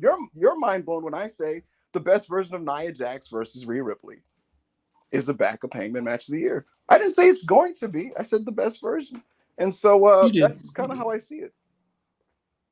I could be wrong. Maybe it does. Here's the thing. I'll tell you this. If it fucking stinks, it will be good. It's still going, Joe. It will be good in a way that's not actually going to be interesting at all, and we're just going to be like, yeah, it was a good match, and then we'll never talk about it again. That's actually what will happen most likely. We're being real here, but we'll see. The crowd absolutely could carry this to something special, you know. So You know what? Now I'm gonna wake up when this show airs live. I'm gonna put a fucking alarm. Someone buzz me when this shit starts. If it's a main event, you could probably watch it without it being too destructive to you there, you know. But all right. Rhea Ripley, Nia Jax. I think we all expect Rhea Ripley to retain here, and go ahead. Maybe probably will close the show with a Becky Lynch stare down or something, you know. And I'm fired up for it, man. I'm fired up for it. I'm very intrigued, and I'm legitimately just like excited for it as a fan, you know. So let's do some super chats. Then we're going to do a few super chats and get out of here because, of course, there is a breakdown of our matches. We're going to take some super chats. Then we're going to talk about the Grayson Waller effect. Then we'll get out. Oh fuck! I forgot about that. Willie 499, appreciate it as always. In WWE's perfect world, it would have been Bayley, Io, Charlotte, Bianca, Rhea Ripley, Becky, and Jade versus Sasha at Mania, right? Maybe I'm out to Bianca, Rhea. No, Bayley won the Rumble, so I think that was like. I don't know about the Jade one. I'm not sure. The other three, I think, are right. I think so. Interesting, though. Watchers and $10, appreciate you as always. I think if Bayley beats Io for the title at Mania, I think they'll do Tiffany versus Bayley at SummerSlam, and I think Jade versus Rhea for the title at SummerSlam. I don't think that's a wild take or anything at all. Yeah, Will's on fire. He is, man. He is. He hits form sometimes, you know. Especially when he's not spelling everything wrong and making my life harder, you know. Corey David, $2, appreciate you. I gotta throw that, Monty. Jana had her first experience with the Will Chisholm super chat yesterday, and that was incredible. Like I let her read them, and he came up, and she was just like, "What the fuck?" Corey David, $2, appreciate you. Thoughts of Obafemi and Seth Jr., Nathan Frazier. But Obafemi, like I said, I think I know it sounds like a beat because I get very fired up about him and I tweet pictures of him and you know and all that stuff. But I'm telling you, man, I think he's a special talent, brother. I think he's a special talent. Like he just kind of gets being like a dominant, intimidating big man, which is something that's very frustratingly missing from a lot of the big men in the modern day, brother. You know. And his offense looks like it's genuinely like devastating. He's already picking up like the faces and the look and the just way to carry himself and walk around the ring and all these sort of things. And he even said it on NXT commentary yesterday. Like he's less than 10 matches in, bro. He's special, man. Like I know, I know it can easily be taken as a meme because it's like it's Yeah. big old Femi and of course and his Twitter name's like Nigerian fan ass. It's like, do you know what I mean? But yeah. he's a beast. And Nathan Frazier, very, very, very talented young man. I'm not quite sure what his ceiling is though, but in terms of, as a worker, very talented, just very talented. You know, very talented, athletic, and again, like I said, I'm not quite sure what his actual ceiling is though, because I don't know, man. I'm not sure where he would fit ceiling wise. So that's. What about you two? Do you guys have any kind of opinions on either, man? That's Ibu's special. It's not mine, bro. I don't know. Ibu loves Nathan Frazier. I'm a big Frazier guy. I just think he's so explosive. You know. Yeah. He's awesome. Good TV wrestler. Yeah, man. Two good. Both of them are good, man. Hush 199, appreciate it. How y'all think Prime Awesome Kong versus Nia would go? Now, here's the thing, Hush. Nia Jax cannot wrestle herself, so that's the problem that we. Oh no, that was nasty. That's the immediate. Aren't you about to recover an Awesome Kong match for Grim Grappling? We are. We're doing She's a beast, man. Gail Kim, bro. Fucking love Awesome Kong. It's gonna be awesome. I haven't watched Awesome Kong in a long time. I got to be honest. I haven't watched her since AEW. No, I genuinely, I watched her in real time. I never have gone back to rewatch her stuff, and I wonder how adult me would see her now. I thought she rocked back in the day. She was tremendous. I mean, definitely like her prime. Because some of the later stuff, she went back to TNA in like 2015, and she wasn't the same. But her prime, she was spectacular. She was incredible. What was it like? Because a lot of people say that it's like later Awesome Kong is not like. What's the difference? Was it just that she? I believe that the take is like her knees were shot by that point. I believe. I'm not an expert on it, but I remember that being like a common talking point when they brought her back. Was like she just couldn't do the things she used to do, which it happens. Yeah, it's just one of the unfortunate things about being a wrestling fan, you know. But anyway, we'll choose on $10. Appreciate it as always. I'm not saying it's good that someone lost their job, but I think that did something to Mia. Her work is better and she acts like she cares. Before it was like The Rock is my family, so I'm good. Nia. Yeah. I was thinking, why is Mia Yim getting a random shot? You know? Okay, let me try that again with Nia. I'm not saying it's good that someone lost their job, but I think that it did something to Nia. Her work is better and she acts like she cares. Before it was like The Rock is my family, so I'm good. I don't think it. Again, like you said, it's obviously never good when someone gets fired, but obviously it does help. You know, it does change people's perspective on things if certain talents were comfortable and kind of got, you know, a bit complacent and stuff like that. I don't ever think hers was rooted in unrelated to The Rock, because she's been pretty open about like she's not really close to that side of the family, and it's not like they're like, you know, pushing her like wrestling career or anything like that. So you know, maybe it was just other things as well. But yeah, on the tail end of the first run, he did get, you know, he wasn't looking good. And I know Nia Jax is kind of like the powerhouse big girl anyway, but like even physically, bro, like she came in this run that she's coming back in, you can tell that her physique is better and stuff like that. So she's definitely a lot more motivated, and like you said, it seems to us as fans like she cares more. So again, I think her matches are great. What was that, bro? Hello? Can you guys hear me? Yeah. You just stopped randomly. No, I was just. Joe was like, "Yeah, and no, I just think her matches are agents did better. I think that's a part of it as well." That always helps, but yeah, man. Isaiah 499, appreciate it. Can Rhea versus Nia have a 30-second period in the match that's similar to when Nia and Charlotte were legit shooting on each other? Listen, bro. You realize that if that happens, the stadium vibes might produce, you know. Like you realize that if this happens, then it's guaranteed to be the back of Hangman match of the year. You realize? That was, bro. Nia Jax just throwing punches at Charlotte's head. Like, That was that's crazy, yeah. crazy. They're like Dude, close too, right? They're that's what close. made it even better. Like if it became like this weird thing where it's like, oh, you got to keep them away from each other and da, da, da. But now, look, the friends now they've always been friends and they're quite close friends from the outsider looking in. Obviously, I don't talk to either one of them, but yeah, just it's just beast, isn't it? You know? No, this was crazy because like 2 weeks later was the fucking Charlotte and Becky incident where they're like playing tug of war with the belt and shit. That was a weird moment in time. It was. It sure was. Jumanji Hunter, $2 appreciated. Can't wait till Ibu ranks Nia versus Rhea over Aku Ospreay.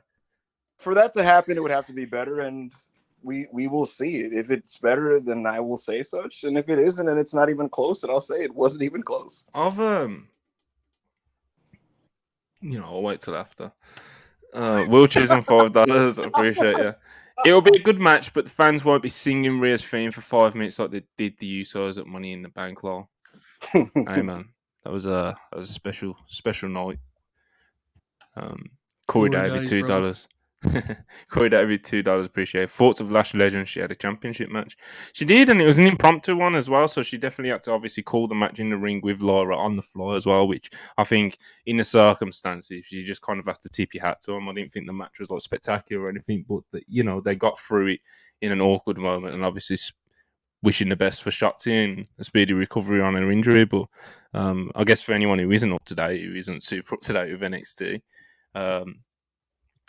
Shotzi versus Laura Valkyria, NXT Women's Championship. Shotzi gets injured quite early into the match, and obviously she gets taken off into the back and stuff, and Laura's just kind of waiting in the ring. Ava Raine comes out, announces that it's now going to be an open challenge. Lash Legend comes out, who had just wrestled earlier in the night, so she was already warmed up in a gear, etc., etc. And then they go like 5-6 minutes or something like that, and it wasn't great or anything, but like for the circumstances, it was passable. And Lash Legend's coming along, man. Like when you think about like how kind of rough it was, and it was like I remember everyone kind of like trolling when she was like one of the coaches at one of the tryouts. It's like, what the fuck, you know? It's like because she wasn't really having great matches or performances on TV or anything. But you'd always hear if you talk to anyone from NXT WWE who would have any knowledge of it, is that there was like some belief that Lash Legend can become something. And it doesn't always happen in like a year or two, like a Tiffany Stratton. Do you know what I mean? Like sometimes you do have like a very raw athlete. Lash Legend's obviously a very impressive athlete. Do you know what I mean? And sometimes it might take a few years for it to like kind of click and then to really quote get it and kind of figure it out. So I think Lash is starting to come through now. To be honest, so shout out Lash. I didn't get that far in the episode, but I will watch that because I was told the scenario intrigued me, so I will watch that. Yeah, well, you need to see the. I think Vic Joseph called it the slam dunk choke slam that she did to Kalani Jordan. Bro, nearly put her through the ring. It was crazy. That is a fascinating scenario, Joe. Like someone having to run out there on the fly who normally practices their matches to just do a 5-minute match. It's ridiculous in sake because obviously super bump for Shotzi, but if nothing else, it was a great learning experience. I'm sure for Lash, right? It's going to make the best of a bad situation. Hopefully, Shotzi's hanging in there. No, my bad. Go. I was more about definitely. Will Chisholm, $5. Remember when Vince teased a machine? I think he meant to say match between Nia Jax and Moxley. I do. It was just sad. That was that was unfortunate. That was a moment in time. If we were just talking about moments in time, like that shit with like Moxley's burial on the way out / Nia Jax being in the Rumble / like I don't know what Mox did that. Remember Mox did that stuff with EC3 too, which was like brutal. Yeah. Really weird. That all that stuff was really grim. Yeah. Grayson Waller effect with Cody Rhodes and Seth Rollins. I feel like this is on the show for a reason. Like, surely they're going to chat. Surely they're not just going to go out there and just be like, like do like cliche promo. Like they're going to have to, like Joe said, kind of add some juice to it by making a point of making that challenge to Dwayne The Rock That's Johnson and what it Roman is. Reigns. I mean, there will be a lot of waste. There'll be a lot of filler in this. There just will be. This is going to be really long. But they will eventually. I actually think they're going to like debate in the middle of the ring whether they should be a tag team. And Seth's going to convince Cody, and they're going to go back and forth, and eventually it will close them making the official challenge to Rock The and Waller Roman. element's not exactly ideal, you know. It, Him this making is his probably little gonna- digs I mean- halfway through, like, it's just like, I'm probably going to hate this, to be honest with you, but I mean, it is what it is. I don't know why it's on. I mean, I get they want to see Cody and Seth, but it's a talk show segment on a 4-match pay-per-view card. It just feels wholly unnecessary, but we'll see. You know the thing about it? Like, I actually don't hate the idea of a Cody Seth live promo / angle on the show to build Mania. Do I hate Cody and Seth doing a Grayson Waller effect on a pay-per-view? Yes. I hate WWE talk show segments. I have no use for the Grayson Waller effect. The only reason I give this even the smallest impact is when I expressed this Joe to Raiden, told me, oh my God. There we go. There we go.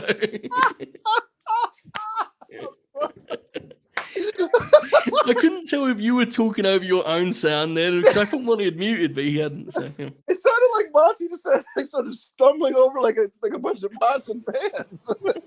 no, it's because my mic switched to the earphone, so like when it rubs against my fucking clothes and shit, it's like sounds like those are pots and pans, bro. But I was gonna say, Anyway, Joe, Grayson Waller was. I asked about this, and they were like, "Look, man, you gotta get him on. It's his hometown." And I'm like, "All right, I guess. I guess he's an Aussie." But yeah, I have no use for what may inevitably be just tedious minutes of him just trying to troll these two. But once we get to the meat of this, which is just the Mania angle, it could be good because I thought Seth's segment last week on Raw, where he basically told Cody, "I'm the only person uniquely suited to be your shield." But that was actually one of Seth's best promos in his life. Yeah. So, yeah, them getting to the meat of the matter and challenging for Mania is fine. Get a big reaction. There may be some type of bloodline influence or involvement of some kind. I highly doubt it's Dwayne and Roman. If it is, I'll fall off my chair laughing. Like, Joe, could you imagine the God line running in and them all, punching each other here in this Grayson? No, not I can't really. imagine. Yeah, I was gonna say, not really. I can't really imagine that, bro. Nah, not this week, only. Not today. Yeah. If they get to the point, it'll be whatever. Thank fucking God, I'm not watching this live. But yeah. I second Joe's prediction, which is that they'll probably make the Mania challenge here. Oh, God bless. God bless. That's our prediction for the Grayson Waller effect. I know obviously there's no win or loss there, but I guess if we're gonna make some sort of prediction, that would be it. Actually, make the challenge. Let me add this, Monty. Worst case scenario, and you may agree. Worst case scenario here is an impromptu Cody Waller match.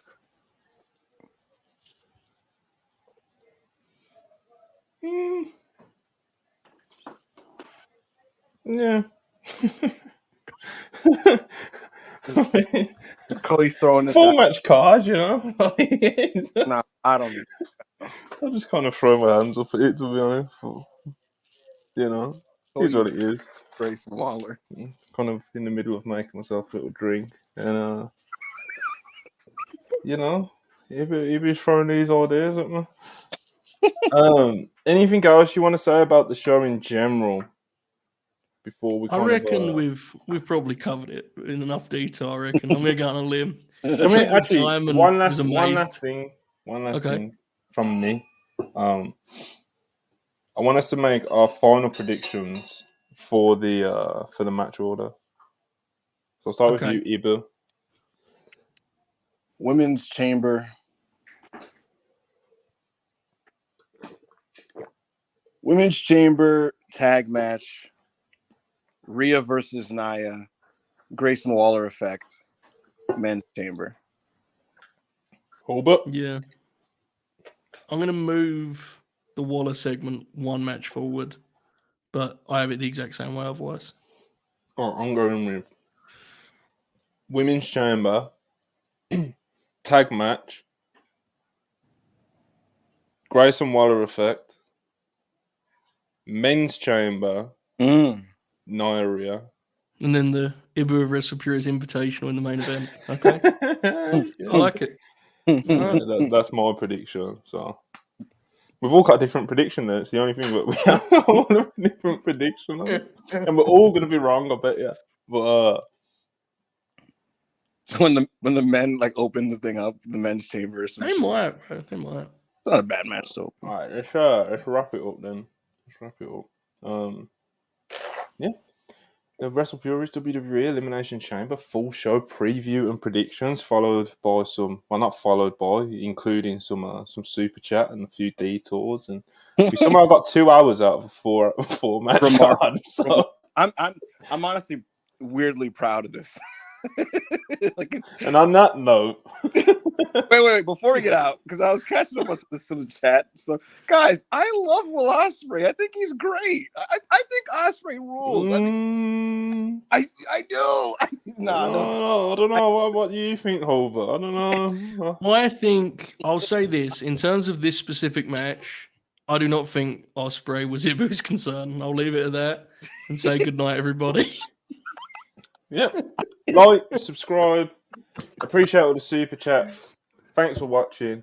We'll be back later tonight with the AEW Dynamite watch along with, I think it's AO, Marcus, Charlie, and Rob. I think. Forgive me if I forgot your name, WrestlePurist family. But yeah, AEW Dynamite watch along later on tonight. Tomorrow, obviously, the AEW Dynamite review as always. And just keep up to date with the WrestlePurist page, and you'll know what we're up to. And obviously, follow for the usual things, the updates and whatnot. So yeah, man. One last time, thanks for watching. Please like and subscribe. Peace.